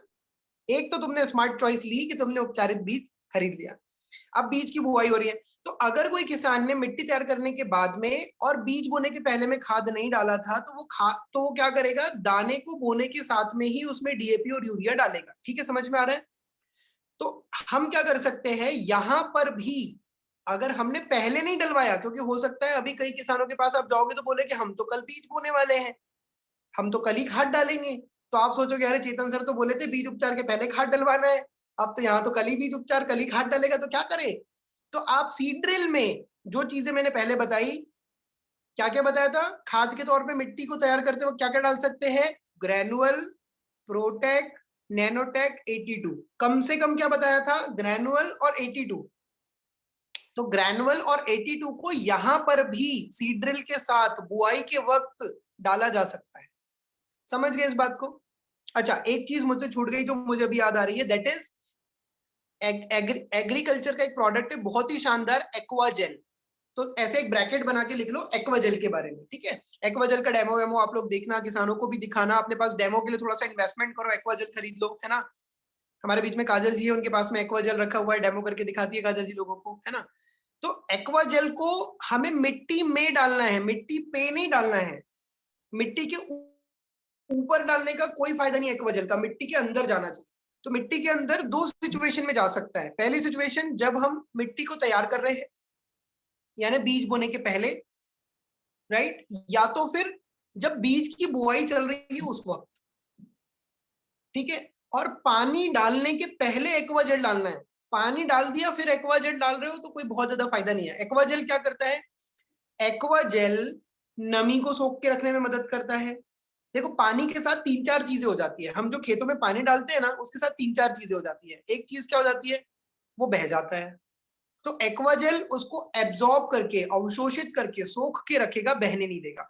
दूसरी चीज, पानी बहुत ज्यादा गहराई में चला जाता है रिस्क करके, रिसाव होता है ना, रिसाव, तो पानी जमीन से रिस्क करके इतनी गहराई में चला जाता है कभी कभी कि बेचारे पौधे की जड़ें वहां तक नहीं जा पाती। तो पौधे की जड़ें उस पानी को खींचेगी कैसे? खेतों में पानी तो डाला पर पानी है भी, पर बेचारे पौधे सूख रहे क्योंकि जड़ें वहां तक पानी तक पहुंच ही नहीं पा रही है। तो एक्वाजेल क्या करेगा, मिट्टी की उपजाऊ परत में जहां पे जड़ें होती है वहां पे पानी को एब्जॉर्ब करके रखेगा, होल्ड करके रखेगा, राइट। इसके बाद में पानी भाप बन के उड़ता भी तो है, धूप निकलेगी, सूरज की किरणें निकलेगी, पानी गर्म होगा, धरती गर्म होगी, भाप बन के उड़ेगा। तो एक्वाजल भाप बन के बहने से, भाप बन के उड़ने से भी रोकता है। इसके अलावा एक्वाजल क्या करता है, मिट्टी में न्यूट्रिशन को एब्जॉर्ब करके रखता है, पोषण को सोख के रखता है। अब देखो, जो न्यूट्रिशन होता है, माइक्रो न्यूट्रिशन, जैसे हम प्रोटेक्ट डाल रहे हैं, नैनोटेक डाल रहे हैं, बहुत सारा गोल्ड हम डालेंगे, है ना, हमने ग्रैनुअल डाला है। अब सोचो कि अगर हमने पानी डाला, वो पोषक तत्व यहाँ पे था, वो पानी के साथ में घुला और पानी गहराई में गया तो अपने साथ में क्या लेके चला गया, वो पोषक तत्व। तो वो जो पोषक तत्व हमने डाले, बढ़िया गहराई में चले गए, लो इतना डाला, कोई फायदा ही नहीं हुआ। तो जो एक्वा जेल है वो हमें मदद करता है उस न्यूट्रिशन को वहीं पे एब्जॉर्ब करने में, और पौधे की जड़ें क्या करती हैं, उस एक्वा जेल के अंदर घुस जाती है और वहां से न्यूट्रिशन को खींचती रहती है। ठीक है, मेरे घर पे, आप लोग के घर पे भी शायद आपने देखा होगा, मेरे घर पे मनी प्लांट की एक बेला है, वो आम के पौधे से ऐसी लिपट चुकी है बिल्कुल, और उसकी जड़ें अंदर घुस चुकी है, वो आम के पौधे से रस चूसती रहती है, मतलब उससे न्यूट्रिशन चूसती रहती है। तो जड़ों का यही काम है, जहां से भी पोषण मिले खींचो, तो एक्वा जेल में से पोषण खींच लेगी। ठीक है, तो एक्वा जेल का बेहतरीन इस्तेमाल कब करना है, मिट्टी को तैयार करते वक्त या तो बीज को बोते वक्त, उसके बाद इस्तेमाल करने का कोई फायदा नहीं। ठीक है, इसके बाद एक ही सिचुएशन में इस्तेमाल कर सकते एक्वा जेल का, जब खेत में बहुत ज्यादा पानी हो गया है, ज्यादा पानी होने की वजह से भाई साहब फसल सड़ रही है, फफूंद पनप रहा है, जड़ सड़ रही है, तना सड़ रहा है, उस समय पे ऊपर से, जैसे थाली में नमक की कमी है खाने में, सब्जी में, तो हम क्या करते हैं, नमक ऐसे ऊपर से डालते हैं ना, तो ऐसे ही एक्वा जेल पूरे खेत में डलवा दें, तो वो क्या करेगा, एक्सेसिव वाटर को, मतलब एक्स्ट्रा पानी को एब्जॉर्ब कर लेगा, सोख लेगा। ठीक है, समझ गए। तो अभी तक हम दूसरी स्टेज पे पहुंचे थे, बीज की बुआई पे। तो बीज की बुआई के दौरान भी ग्रैनुअल और 82, और अगर किसी का बजट है तो प्रोटेक्ट नैनोटेक भी डाल सकता है। ठीक है, तो हो गई बीज की बुआई। अब जब बीज की बुआई हुई तो हमने बात करी थी कि भैया जब पौधा उगना शुरू होगा तो धीरे से जब खाद पानी मिलेगा तो खरपतवार भी उगेगा। तो खरपतवार जब उगेगा तो खरपतवार की के साथ में दो तीन चीजें की जाती है। पहली चीज क्या की जाती है, प्राकृतिक तरीका है निंदाई गुड़ाई। निंदाई गुड़ाई क्या होता है, किसान खेत में जाता है, अनवांटेड पौधों को उखाड़ उखाड़ के फेंक देता है। हाँ हाँ भाई दीपक जी, सीड ड्रिल में भी डाल सकते हैं, अभी सर की ट्रेनिंग हुई थी ना, उसमें उन्होंने बताया था, क्योंकि सीड ड्रिल के माध्यम से क्या होगा कि गहराई में, मतलब कि उपजाऊ परत में पहुंच जाएगा एक्वाजेल, तो बिल्कुल। अच्छा, एग्री 82 तो लिक्विड है, तो खाद के साथ कैसे डालना है? ओके उत्कर्ष जी, प्लीज इस तरीके के क्वेश्चन आखिरी में पूछिए, मैं अभी बता देता हूँ। एग्री 82 लिक्विड है तो खाद के साथ कैसे डालें? ग्रैनुअल हमारा 5 किलो का पैकेट है, चिप्स का पैकेट कैसे ऊपर से काटते हैं, तो ऐसे काटो, ठीक है, ग्रैनुअल का पैकेट ऐसे काट लो ऊपर से, और उसमें 150 ml एग्री 82 डाल दो, और उसमें खलबली मचा दो, जैसे खली बली हो गया दिल, तो खलबली मचा दो, तो वो उसमें पूरा मिल जाएगा, हाथ डाल के भी मिला सकते हो, कोई दिक्कत नहीं है। तो वो मिल गया उसमें, अब जब उसको डालोगे खेत में तो ग्रैनुअल के साथ में 82 भी पहुंच गया। समझ गए, समझ गए भाई उत्कर्ष जी? ठीक है, अब हम आगे बढ़ते हैं। खरपतवार जब उगा, तो खरपतवार जब उगा तो खरपतवार को मारने के लिए उसमें खरपतवार नाशक डालेंगे, जो कि मार्केट में मिलेगा, वेस्टीज में नहीं है। पर उस खरपतवार नाशक में डालने के लिए आप उसे सिर्फ और सिर्फ ओनली एंड ओनली एग्री 82 देंगे और कुछ नहीं देंगे। ठीक है, एग्री 82 क्या करेगा, बहुत सारे काम करेगा जो मैं अभी नहीं समझा रहा हूँ, मैं बस इन शॉर्ट अभी बता दे रहा हूँ। एक दिन फिर से एग्रीकल्चर की ट्रेनिंग कर लूंगा मैं, कोई दिक्कत नहीं है, और भी डाउट्स एंड डिफिकल्टीज क्लियर कर दूंगा। ठीक है, तो उसमें सिर्फ क्या डलवाना है, एग्री 82। बोल देना चिपकू मत लाइए, सिर्फ एग्री 82 डाल दीजिए, आपका काम हो जाएगा। एक बात मुझे अभी रिसेंटली पता चली, वो चीज मैं आपको बताता हूँ, कि मिट्टी में कोई भी दवा, पौधे पे कोई भी दवा, कोई भी टॉनिक, कोई भी कीड़े मारने की, इल्ली मारने की, खरपतवार मारने की दवा तभी काम करती है जब मिट्टी में नमी होती है। तो हमारा एग्री 82 मिट्टी में नमी बना के रखता है, इसीलिए हमारा एग्री 82 ज्यादा प्रभावशाली प्रोडक्ट है मार्केट के चिपकू की तुलना में। ठीक है, समझ गए इस बात को। एक्वाजेल क्या करता है, मिट्टी में नमी बना के रखता है। तो ये प्रोडक्ट हमारे मिट्टी में जो नमी बना के रखते हैं, ये दवाओं के असर को भी बढ़ा रहे हैं, है ना। एग्री 82 दवा के असर को बढ़ाएगा, राइट, दवा को अच्छे से फैलने में मदद करेगा, दवा को अच्छे से एब्जॉर्ब होने में मदद करेगा। जो टंकी होती है ना स्प्रे की टंकी, उसको अच्छे से एक समान विलियन, एक से ऐसा घोल। अच्छा, जब हम शरबत बनाते तो कई बार हमने क्या देखा, शक्कर नीचे नीचे बैठ जाती है, चाशनी नीचे आ जाती है और ऊपर पानी पानी रह जाता है, होता है ना नीचे, फिर हमको चम्मच से निकाल निकाल के खाना पड़ता है। तो एग्री 82 क्या करता है, उस पूरे घोल को एक जैसा बनाता है, एक समान विलियन, है ना। मेरे को पता नहीं इंग्लिश में क्या कहते हैं इसको, शायद एब्सोल्यूट सॉल्यूशन बोलते होंगे। एक जैसा विलियन बनाने में, एक जैसा घोल बनाने में मदद करती है, ठीक है, एग्री 82। तो बहुत ही इफेक्टिव चीज है एग्री 82, ठीक है। तो हमने खरपतवार नाशक में सिर्फ क्या डलवाना है, एग्री 82, ठीक है। ओके, थैंक यू शिवांगी जी। तो अब हो गया, खरपतवार का नाश हो गया भाई साहब। खरपतवार है ना 7-8 दिन में, 10 दिन में मर के खत्म हो जाएगा। पर खरपतवार अच्छा, खरपतवार के बारे में बता रहा था कि खरपतवार 3 तरीके से खत्म किया जाता है। पहला तरीका है निंदाई गुड़ाई। निंदाई गुड़ाई में क्या होता है, किसान और उसका परिवार खेत में उतरता है, एक एक अनवांटेड पौधों को उखाड़ उखाड़ के जड़ से फेंक देता है, तो इसे कहते हैं निंदाई गुड़ाई। दूसरा तरीका होता है डोरा करना। डोरा मतलब क्या होता है कि हल चलाया जाता है तो वो अनवांटेड पौधे जो होते हैं वो उखड़ जाते हैं, है ना। और तीसरा तरीका है जो कि आजकल का स्मार्ट तरीका है, वो है खरपतवार नाशक डालना। तो आप समझ गए, अगर डोरा करेंगे तो एग्री 82 नहीं डालना है, निंदाई गुड़ाई करेंगे तो भी एग्री 82 का इस्तेमाल नहीं करना है, पर जब खरपतवार नाशक डालेंगे तो एग्री 82 का इस्तेमाल करना है। अब आगे बढ़ते हैं। अब खरपतवार मर जाएगा 7-8-10 दिन में, पर उस खरपतवार नाशक दवा का प्रभाव की वजह से हमारा पौधा भी थोड़ा झुलस जाता है, या हमारा पौधा भी थोड़ा कमजोर हो जाता है, क्योंकि वो खरपतवार नाशक ऐसा एनवायरमेंट पैदा करता है जिस एनवायरमेंट की वजह से पौधे की ग्रोथ रुक जाती है।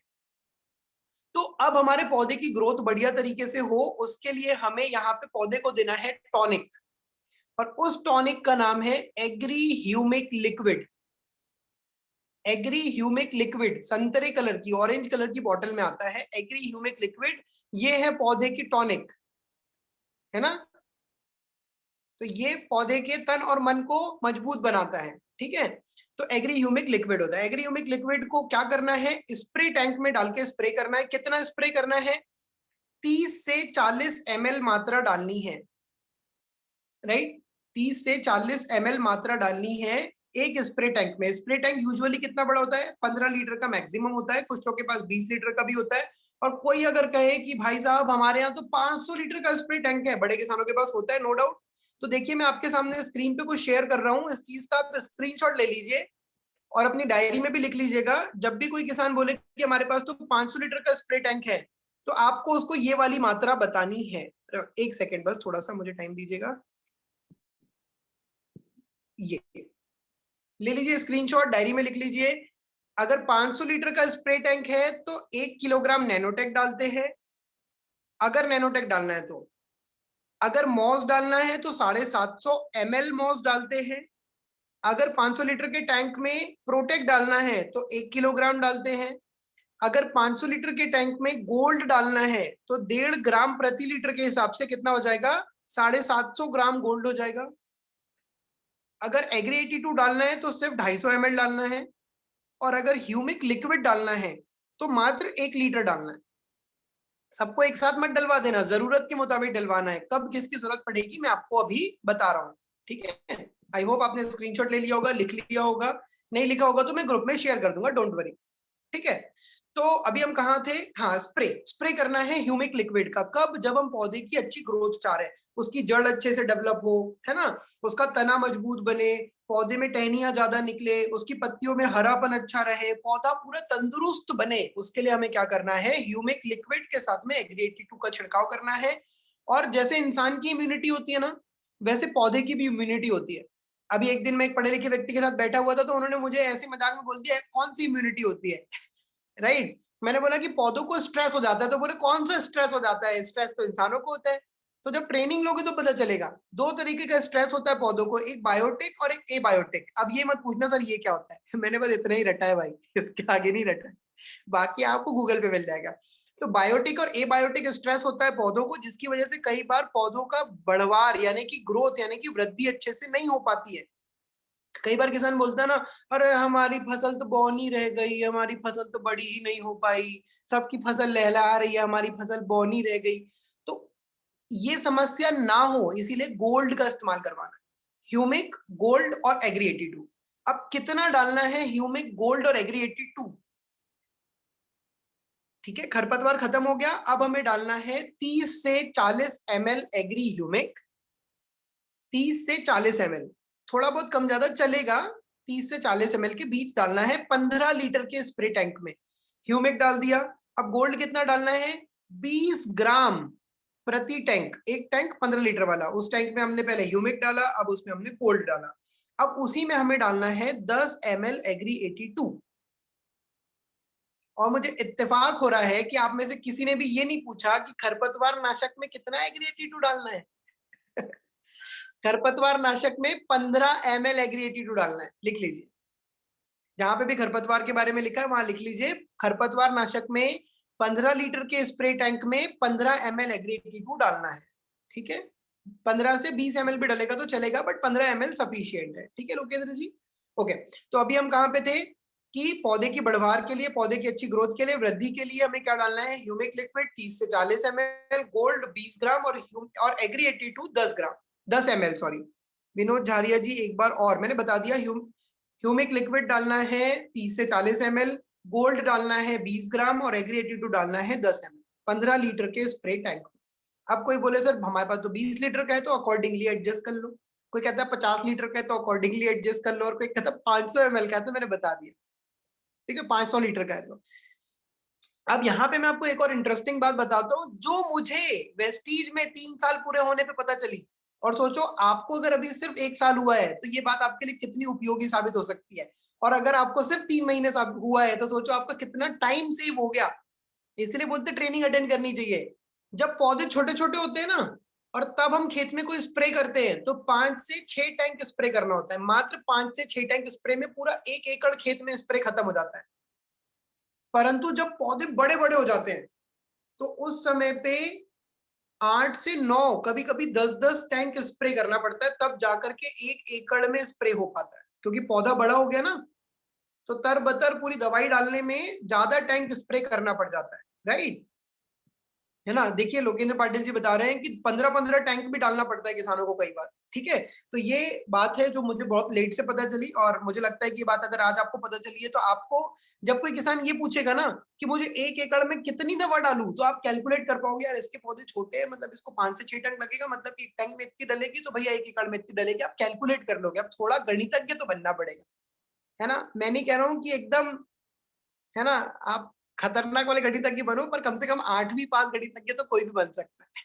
ठीक है, जैसे कोई बोले कि भैया 1 एकड़ में कितनी ह्यूमिक डलेगी, अपन ने देख लिया उसके पौधे छोटे हैं, मतलब कि भाई 5 से 6 टैंक डलेगा, 6 टैंक पकड़ लो, एक टैंक में 30 से 40 ml डालना है, 40 ml पकड़ लो, 6 टैंक 40 ml, 6 चौके 24, 250 ml लगेगी भाई साहब। मतलब कि अगर एक बॉटल दिलवा दी 500 ml की, तो भाई साहब उसका 2 एकड़ का काम हो जाएगा। तो ऐसे छोटा छोटा गणित लगाना पड़ेगा आपको। अब छोटे छोटे गणित के लिए मेरे को फोन करोगे ना, एक बार तो मैं खुशी खुशी जवाब दूंगा, दूसरी बार में बोलूंगा चलो कोई बात नहीं, नन्ना मुन्ना राई है, देश का सिपाही है, तीसरी बार में मैं खुद इरिटेट हो जाऊंगा, मैं बोलूंगा भगवान उठा ले, अरे मेरे को नहीं रे बाबा इसको जल्दी जल्दी करके वेस्टीज में ऊपर उठा जल्दी जल्दी लीडर बना, राइट? ताकि ये मेरे को बार बार ना परेशान करे, सेल्फ डिपेंडेंट बने, इंडिपेंडेंट बने, नॉलेजेबल बने, राइट? तो आगे हम बढ़ते हैं। अब इसके बाद में तो हमने डाल दिया ग्रोथ के लिए। अब बारी आती है किस चीज की? बालियां आने की, यानी फूल लगने की। तो फूल या बालियां आते वक्त हमें छिड़काव कराना है कम से कम 2 प्रोडक्ट का। पहला प्रोडक्ट है मॉस, दूसरा प्रोडक्ट है एग्री 82। फूल या बालियां आने के 15 से 20 दिन पहले ये छिड़काव कराना है। ठीक है, किसान को पता होता है कि मैंने इतने समय पे फसल बोई थी, इतने समय बाद फूल बालियां आएगा, तो उसको आप बता सकते हैं कि फूल या बालियां आने के 15 से 20 दिन पहले आपको क्या डालना है? एग्री मॉस और एग्री 82। एग्री मॉस कितना डालना है? 20 ग्राम, 15 लीटर के टैंक में 20 ग्राम डालना पड़ता है एग्री मॉस, और एग्री 82 डालना पड़ता है 10 ml। नहीं, नैनोटेक नहीं, नैनोटेक का यहाँ पे कोई काम नहीं है। तो 20 ml मॉस और 10 ml एग्री 82, ठीक है, ये आप यहाँ पे डाल सकते हैं। और ठीक है, अगर कोई चाह रहा है बचाव के तौर पे डालने के लिए, मतलब प्रिवेंशन के तौर पे डालने के लिए, तो प्रोटेक्ट भी डाला जा सकता है 20 ग्राम प्रिवेंशन के तौर पे, मतलब बचाव के तौर पे, कि कल को फफूंद का कोई प्रॉब्लम ना आ जाए, तो बचाव के तौर पे प्रोटेक्ट भी डाला जा सकता है, बट इट इज ऑप्शनल, ना डालेंगे तो भी चलेगा, बट मॉस और एग्री 82 कंपलसरी है। एक नोट लिख लो, डायरी में एक नोट लिख लो कि एग्री 82 का कभी भी सिंगल स्प्रे नहीं करवाना है, सिर्फ एग्री 82 का स्प्रे अकेले नहीं करवाना है, किसी दवाई में डाल के ही करवाना है, बिना दवाई के नहीं करवाना है, समझ गए? खाली एग्री 82 कभी स्प्रे ना कराए। एग्री 82 मिट्टी में डाल सकते हैं, खाद में डाल सकते हैं, सिंचाई के माध्यम से डाल सकते हैं, पर एग्री 82 का स्प्रे नहीं करवाना है, लिख लो, वरना करने गए थे कुछ और हो गया कुछ और, ठीक है ना? अच्छा, एक और नोट लिख लो, यहाँ पे मुझे बात याद आ गई, तो एक नोट लिख लो कि कभी भी जैसे कैल्शियम और आयरन एक साथ नहीं खाते, वैसे ही एग्री गोल्ड और एग्री मॉस कभी भी एक साथ नहीं डलवाना, दोनों में कम से कम 20 दिन का अंतर होना चाहिए। एग्री गोल्ड और एग्री मॉस कभी भी एक साथ नहीं डलवाना, कम से कम 20 दिन का अंतर होना चाहिए। अभी किसी व्यक्ति ने मुझसे पूछा था कि सर हमारे प्रोडक्ट का असर कितने दिन रहता है, तो ब्रैकेट में लिख लो, ग्रैनुअल का असर पूरी फसल के दौरान रहता है, एक्वा जेल का असर 5 से 6 महीने रहता है, ठीक है, मॉस और गोल्ड का असर 15 से 20 दिन रहता है, अभी मुझे इतना ही पता है। अच्छा, प्रोटेक्ट का असर प्रोटेक्ट का असर लॉन्ग टर्म तक रहता है, ठीक है, प्रोटेक्ट का असर लॉन्ग टर्म तक रहता है, ठीक है। अच्छा, यहीं पे एक और चीज अगर आप नोट बना के लिखना चाहो तो लिख सकते हो, जो मुझे याद आ रही है अभी। अच्छा, पूरी क्रॉप में रहता है, लंबे समय तक रहता है। एक और चीज नोट बना के लिख सकते हो आप कि अगर किसी की फसल में फफूंद लग चुका है तो क्या करना है, तो वहां पे प्रोटेक्ट के 2 बार स्प्रे कराने हैं, एग्री 82 के साथ प्रोटेक्ट के 2 बार स्प्रे कराने हैं, और 1 हफ्ते के अंदर कराने हैं, मतलब 1 तारीख को करा दिया तो 7 तारीख को करा दिया, मतलब समझ गए, 7 दिन के अंदर 2 बार स्प्रे करा देना है। अब ये नहीं कि 2 दिन में ही करा दिया, मतलब एक बार कराया, 5-6 दिन बाद फिर दोबारा कराया, तो जो फफूंद लगा है उसको मारने के लिए 2 बार स्प्रे कराना पड़ता है। और जब फफूंद को मारने के लिए स्प्रे कर रहे हैं, बचाव के तौर पे स्प्रे करेंगे तो प्रोटेक्ट से 20 ग्राम डालना पड़ता है, परंतु जब मारने के लिए इस्तेमाल करते हैं तो प्रोटेक्ट को 40 ग्राम डालना पड़ता है। अगर फफूंद नहीं लगा है तो हम 20 ग्राम नॉर्मली डाल के स्प्रे करा सकते हैं, अगर फफूंद लग चुका है तो पहले वाले स्प्रे में 40 ग्राम प्रोटेक्ट, 10 ml एग्री 82 स्प्रे करा दिया, फिर 6-7 दिन बाद वापस से 40 ग्राम प्रोटेक्ट और 10 ml 82 स्प्रे करा दिया। नो डाउट खर्चीला है, पर फसल बर्बाद हो जाएगी, तो जितना इन्वेस्टमेंट है सब डूब जाएगा, राइट?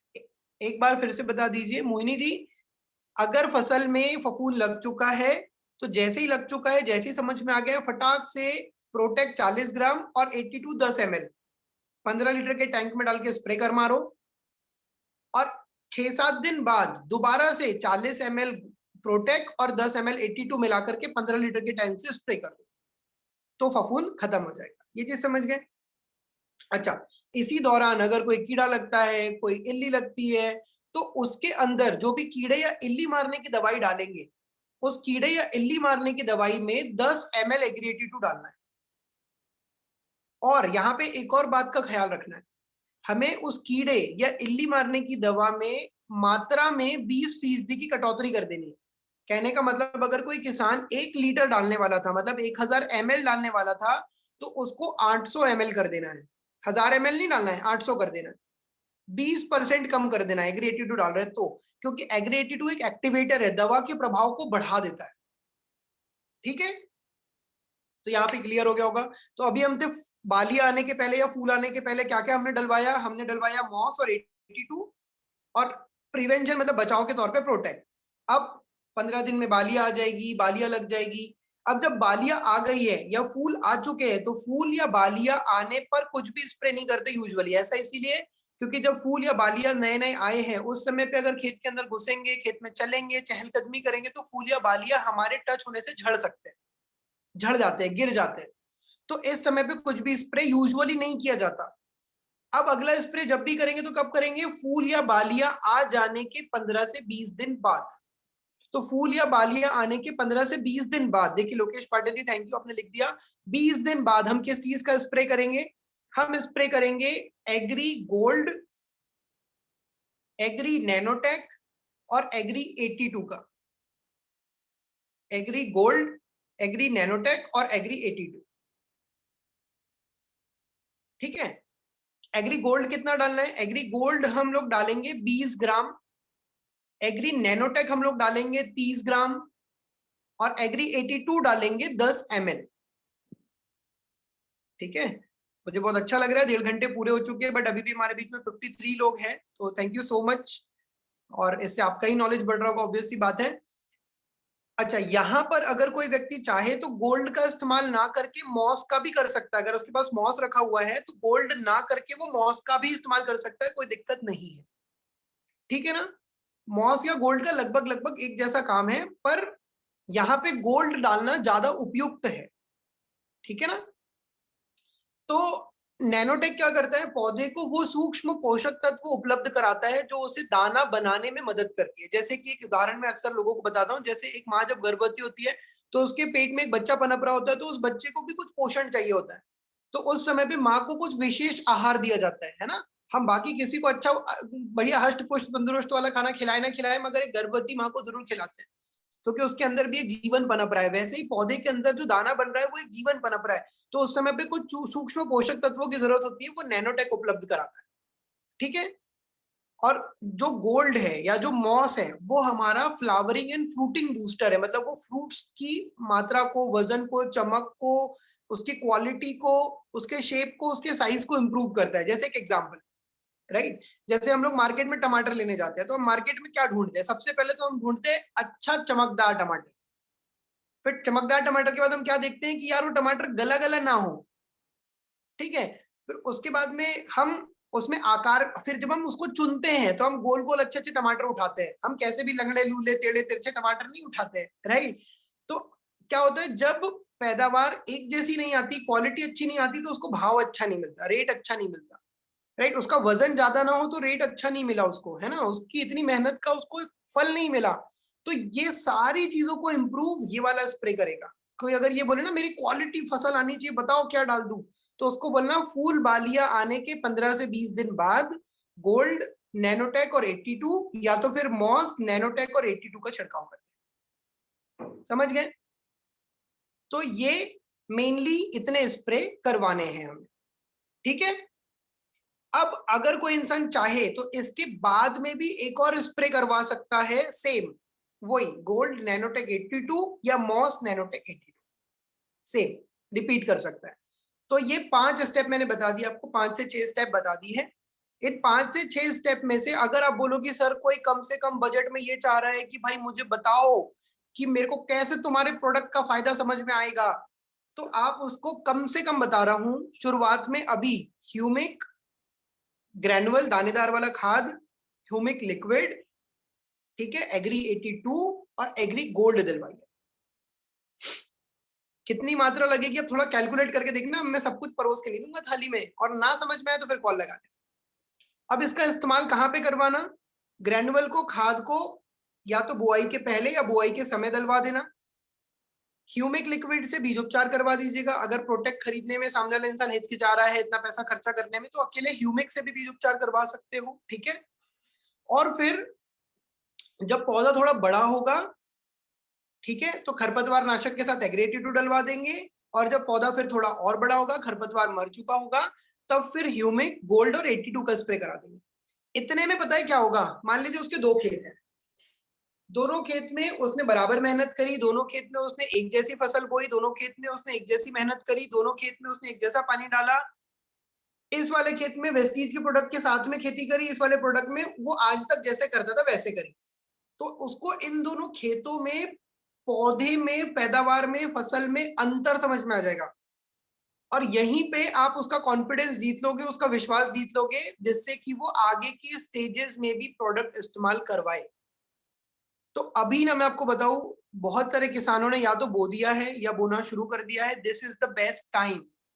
अभी रात को सोने से पहले मम्मी के साथ बैठ जाओ, पापा के साथ बैठ जाओ, आज टीवी बंद करवाओ और लिस्ट बनाओ, भैया कौन कौन किसान है अपने पहचान में, कौन गांव में रहते हैं, उनका कॉन्टैक्ट नंबर दो, और कल सुबह उठ के पहली फुर्सत में उनसे बात करो कि हेलो भाई शर्मा जी, हमारे लड़के ने कुछ खेती बाड़ी का काम शुरू किया है, तो वो प्रोडक्ट के बारे में कुछ बताना चाह रहा है। कल आपके पास भिजवाते हैं, हम शाम को भिजवाते हैं, दोपहर भिजवाते हैं, सुबह भिजवाते हैं, ऐसे करके पापा से सुबह फोन लगवा दो और अंकल का नंबर ले लो और खुद भी अंकल को कॉल लगा लो। हेलो अंकल नमस्ते, मैं चौधरी जी का लड़का बोल रहा हूँ। अंकल वो पापा बोल रहे थे कि आप बहुत अच्छी खेती करते हैं और आप बड़े जागरूक किसान हैं, तो मैंने जो प्रोजेक्ट पे काम स्टार्ट किया है, तो पापा बोले कि यार आपको जरूर बताओ। तो अंकल मैं आता हूँ, आप बताइए, शाम को आ जाओ, सुबह आ जाओ, दिन आ जाओ, दोपहर आ जाओ, पहले अपॉइंटमेंट फिक्स कर लो और पहुंच जाओ। है ना, किसान के साथ बड़ी डिफिकल्टी है। कुछ किसानों के पास में एक घर है, एक खेत है। कुछ किसानों के पास में एक घर है, कहीं यहाँ खेत है, कहीं यहाँ खेत है, कहीं यहाँ खेत है, कहीं यहाँ खेत है। तो आप किसान को ढूंढते रह जाओगे और गाना गाओगे, फिरता रहूं दर बदर, मिलता नहीं तेरा निशान। तो इसलिए पहले से पूछ लो भैया कहाँ मिलोगे, ठीक है ना। और फिर जाकर के जितने जल्दी हो सकता है अपने पहचान के, अपने संपर्क के सारे किसानों को जाकर के कम से कम ये प्रोडक्ट की जानकारी दे करके और ये प्रोडक्ट के बारे में बता करके, देखो किसानों को जिद मत करो कि तुम अपनी आईडी लगाओ, आईडी लगाओ, आईडी लगाओ, आईडी लगाओ। अरे मैं आपको बोल रहा हूँ रिटेल प्रॉफिट कमाओ। देखो ह्यूमिक जो दानेदार खाद है उसके एमआरपी है 825 रुपए, हमें मिल जाता है 700 रुपए में। आप किसान को दे दो 800 रुपए में, उसको 2500 रुपए की छूट दे दी, वो भी खुश। और 100 रुपए बीच में अपना पेट्रोल का खर्चा अपन ने कमा लिया, अपन भी खुश, ठीक है ना। तो रिटेल प्रॉफिट कमाइए। किसान अगर इंटरेस्टेड नहीं है, जबरदस्ती में उसको आईडी लगाने के लिए मोटिवेट मत करिए, उसको नेटवर्क मार्केटिंग का प्लान मत दीजिए, उसे बंदे जोड़ने का प्लान मत दीजिए। जब उसको फायदा मिलेगा ना, वो खुद ब खुद अपने अड़ोसी, अपने पड़ोसी, अपने चाचा, अपने काका, अपने बाबा के लड़कों को जो खेती करते हैं उनको खुद ब खुद बताएगा कि ये पीयूष मेरे को प्रोडक्ट देके गया था, तुम भी डालो, बहुत अच्छा प्रोडक्ट है, मेरी पैदावार देखी पिछली फसल कैसी हुई थी, इसी प्रोडक्ट की वजह से हुई थी, वो खुद बताएगा। राइट। तो आप उसको नेटवर्किंग प्लान मत बताओ, उसको खाली प्रोडक्ट बताओ, उसको प्रोडक्ट इस्तेमाल करवाओ, ठीक है। जो डिस्काउंट में जैसे 2500 रुपए का सामान लेते हैं तो एक एग्री 82 फ्री मिलता है, तो उस एग्री 82 को भी आप क्या कर सकते हो, किसान को बेच सकते हो। ठीक है, 2500 रुपए का सामान लाया, उसको एमआरपी के हिसाब से मान लो आपने 2700-2800 में बेच दिया, तो 200 रुपए वहां पे कमा लिए। फिर आपको 380 रुपए का एग्री 82 फ्री मिला हुआ है, वो भी आपने बेच दिया, 350 में बेच दिया मान लो डिस्काउंट करके, तो 350 वहां कमा लिया। मतलब अगर 2500 का प्रोडक्ट अगर आपने वेस्टीज से उठाया है, तो उसको बेच करके आप 3000 कम से कम बना लोगे, मतलब 500 रुपए आप निकाल लोगे। अगर एक हफ्ते में भी अगर आपने 2500 का प्रोडक्ट किसानों को जाकर के दिया है कि भैया ज्यादा नहीं तो 1 एकड़ में डाल ले यार भाई, तो भी भाई आपका एक हफ्ते का 500 रुपए निकल आएगा। आप बोलते हो ना सर वो वीआईपी ट्रेनिंग अटेंड करने के पैसे नहीं है, भाई 500 रुपए में वीआईपी ट्रेनिंग हो जाएगी, है ना। सर वो ब्यूटी मेकअप वर्कशॉप अटेंड करने का पैसा नहीं है, भाई 500 रुपए में ब्यूटी मेकअप वर्कशॉप हो जाएगी। सर वो दीपक सूद सर आ तो रहे हैं पर मुझे जाने के लिए पैसे नहीं है, तो भाई 500 रुपए में दीपक सूद सर की ट्रेनिंग हो जाएगी। समझ रहे हो आप, तो अपना खर्चा पानी निकल जाएगा आपका। तो मैंने, मुझे लगता है कि काफी चीजें बता दी है। और अभी भी अगर आपको कोई डाउट है, अगर आपको लगता है कि आपका क्वेश्चन पूछने योग्य है, शायद आपके सवाल से कुछ और लोगों को फायदा होगा, तो आप जरूर चैट बॉक्स में आपका सवाल डाल दीजिए, तो मैं आपके सवाल का आंसर कर देता हूँ। और अगर आपको लगता है कि आपका सवाल इतना डिफिकल्ट है कि वो एक्सप्लेन कर नहीं किया जा सकता, तो आप मुझे कॉल कर लेना, मैं कॉल पे एक्सप्लेन करने की कोशिश करूंगा, या फिर आप तक कोई ऐसा वीडियो पहुंचाने की कोशिश करूंगा जिस वीडियो के माध्यम से आप उन चीजों को और ज्यादा बारीकी से समझ पाए। बाकी thank you so much everybody कि आप लोगों ने आखिरी तक मेरी बातों को सुना। और अगर ये चीजें आपके लिए फायदेमंद रही है तो इनका इस्तेमाल करें जबरदस्त तरीके से, इस इंफॉर्मेशन का इस्तेमाल करिए और जबरदस्त तरीके से अपना बिजनेस बढ़ाइए, थाईलैंड ट्रिप को अचीव करने की कोशिश करिए।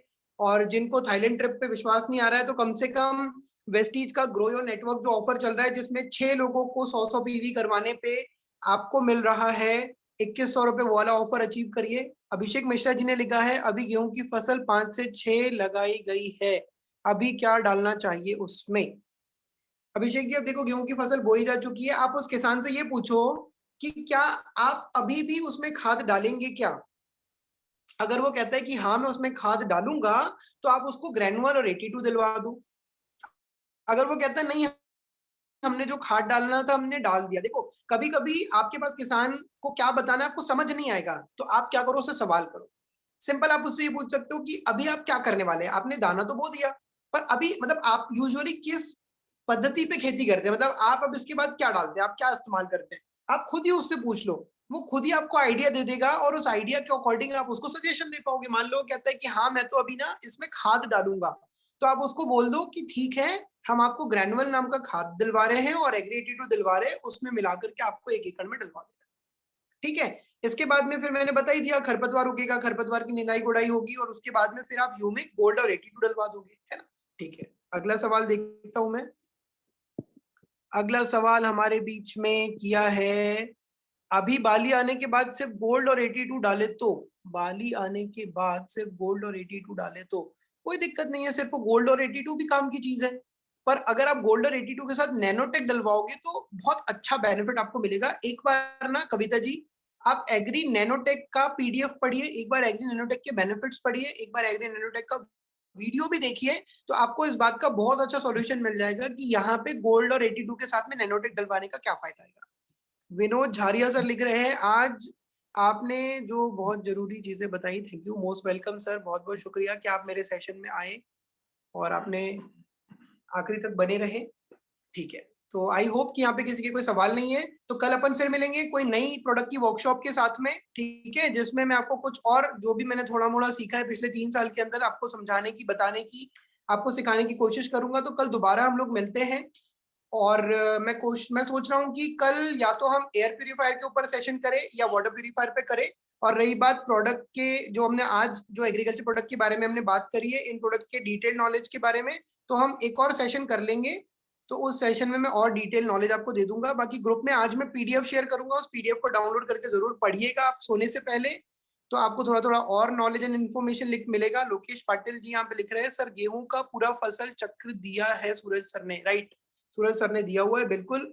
इसके अलावा शिवम सिंगल सर ने अपने यूट्यूब के चैनल पे भी पूरा का पूरा चक्र डाला हुआ है, ठीक है। तो अभी मैं कुछ नेसेसरी इंफॉर्मेशन ग्रुप में शेयर कर रहा हूँ और मैं आप सभी से यही कहूंगा कि जो कुछ भी Naveen sir, Praveen sir, Rahul sir या मैं या कोई भी अपलाइन ग्रुप में शेयर करते ना, प्लीज मेरी हाथ जोड़ के करबद्ध आपसे प्रार्थना है कि उसको इग्नोर मत किया करिए, उसको डाउनलोड करिए, उसको ओपन करके देखिए भाई साहब इसमें है क्या। इंस्टाग्राम मत चलाइए, यूट्यूब मत चलाइए, फालतू चीजें कुछ मत चलाइए, पर वो इन्फॉर्मेशन जो ग्रुप में डली है ना, मैं आपको सच बताऊं, आप में से ज्यादातर लोग जब से वेस्टीज में हो तब से ये सारी बातें किसी ना किसी माध्यम से, वीडियो, फोटो या किसी पीडीएफ के माध्यम से ग्रुप में ऑलरेडी दी जा चुकी है। पर चूंकि हमने उस इंफॉर्मेशन को इग्नोर किया, इसीलिए आज हमें यहाँ पे 1.5 घंटा कुर्सी से चिपक के बैठना पड़ा, राइट।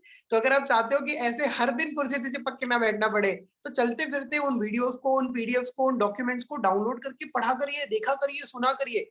तो डेफिनेटली आप एक दिन मुझे बताओगे, चेतन सर आपने गलत बताया था, गोल्ड नहीं डालना वहां पे, पॉज डालना है, देखो मैं आपको प्रूफ भेज रहा हूँ, ठीक है। तो मैं चाहता हूँ कि कोई मुझे ऐसे भेजे तो मुझे मजा आएगा, ठीक है। Thank you so much everybody, आप लोग आखिरी तक बने रहे और आपने सेशन को इतना ध्यानपूर्वक सुना। आई होप कि ये चीजें आपके लिए इन्फॉर्मेशन हेल्पफुल रहेगी और आप इसका यूज करिए। मुझे तो तभी पता चलेगा कि आपको ये इन्फॉर्मेशन काम की रही जब आप अपना पीवी बढ़ाओगे, क्योंकि पीवी से ही चेक बनता है। आप जाओगे, रिटेलिंग करोगे, लोगों को दोगे, आपका पीवी बढ़ेगा, तभी तो मजा आएगा। और दूसरी चीज, जो भी मुझे थैंक यू बोलना चाहते हैं, तो मैं बता दूं, आप चैट बॉक्स में लिखेंगे, मैं एक्सेप्ट नहीं करूंगा। मैं आदमी थोड़ा दूसरे किस्म का हूं, तो मैं एक्सेप्ट करूंगा जब आप स्टेज में आएंगे और स्टेज में आके माइक में मुझे थैंक यू बोलेंगे, तो मैं एक्सेप्ट करूंगा। ऐसे घर बैठे तो कोई भी थैंक यू बोल देता, आपने बोल दिया, मैंने सुन लिया, और किसने सुना, किसको पता चला कि चेतन सर ने आपकी मदद करी। कम से कम 1,000 लोग के सामने स्टेज में आप थैंक यू बोलेंगे तो एक्सेप्ट करूंगा, नहीं तो आप रिटर्न रख लो, रिटर्न गिफ्ट, आपका थैंक यू आपको वापस, ठीक है। तो इसको अदरवाइज मत लीजिएगा। मेरा कहने का मतलब यही है कि आप स्टेज में आए और स्टेज में आकर के और वो करके दिखाए जो जिसके लिए आप आए हैं इस बिजनेस में। Thank you so very much everyone, और कल मिलते हैं अगेन किसी और सेशन के साथ। मैं ग्रुप में एक पूल शेयर करूंगा, उस पूल का जवाब जरूर दीजिएगा, जिससे हम डिसाइड करेंगे कि कल हमें क्या सेशन करना है। Thank you so much, good morning everybody, wish you well.